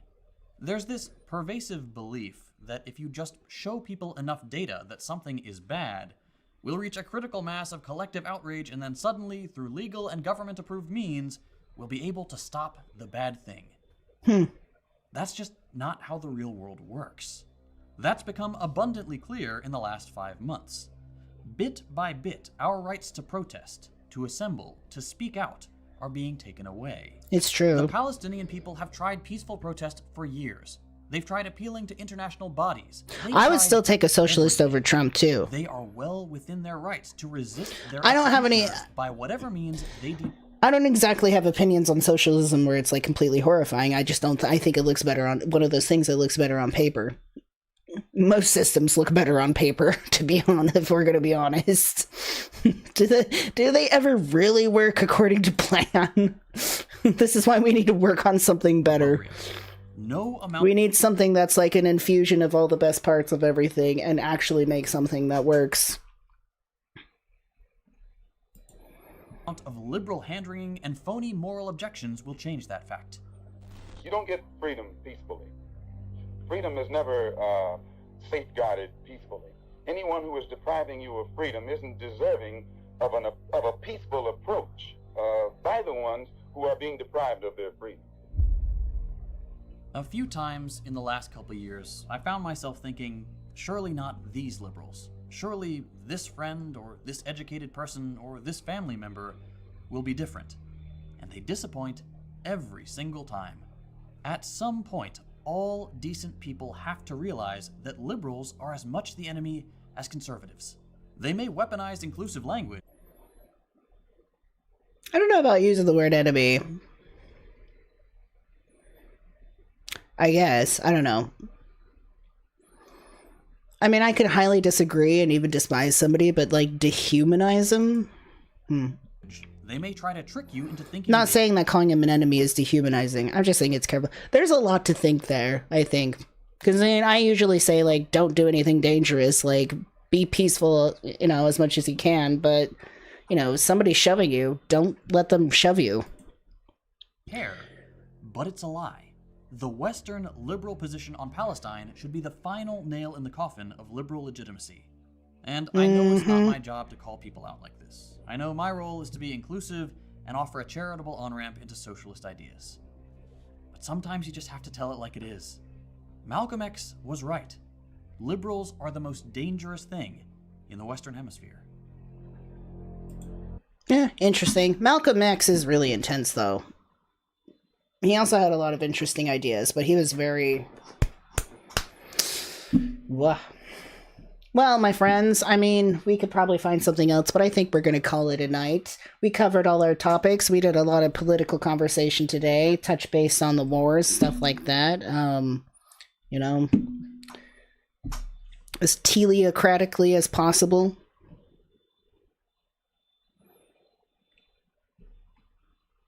But it was good to see everybody. Thank you to our moderators. And tomorrow we are going to be streaming. We're going to be game streaming. We're going to try just a couple of small games. Well, thank you for the super chat, Morg. I really appreciate that.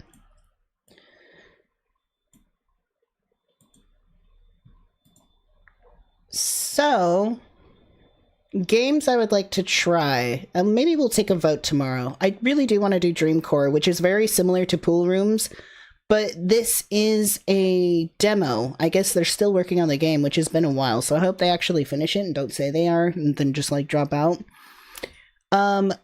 There's this game called Exit 8. It's a very bizarre sort of alternate reality game. We'll explain more of that tomorrow. There's another one that's similar to it called Anomaly Exit. And then there's a sort of horror game called Fears of Fathom. So between these games, we'll pick up something to do tomorrow. It'll be really interesting. I would definitely like to do Exit 8 or Dream Core tomorrow, for sure. So tomorrow, Saturday, probably somewhere starting. We're definitely going to start earlier. It's probably going to be around 3 p.m. Pacific time, which is 6 p.m. Eastern time is the time we'll do. So if y'all want to get into doing games, now I am not like a gamer. Like, I'm just starting to experiment with this stuff, and the games I look forward to is like the very weird, odd, strange, like kind of horror-based games sometimes, but just things that, like, I don't know, anything to make you think. I know we played that philosophy game once, like the train game. That was really intense. Just like anything that I can like spread off and talk about like interesting things. That's what we'll do on Saturdays. On the Saturdays that Susan and Philip are not streaming. And then, as you know, this Sunday, if you are in with the Neogenian Oculus or Morg Official on the Citadel, there will be the Sunday Nexus Academy class. But anyways, it was wonderful to see you all. Interesting day. A lot of political conversation. We got our stream interrupted because it got blocked because we couldn't watch Dr. Phill anymore, but that's okay. Did we really want to watch that anyways? Anyways. Have a good weekend. We'll see you tomorrow. Good night, everybody. Take care. See ya.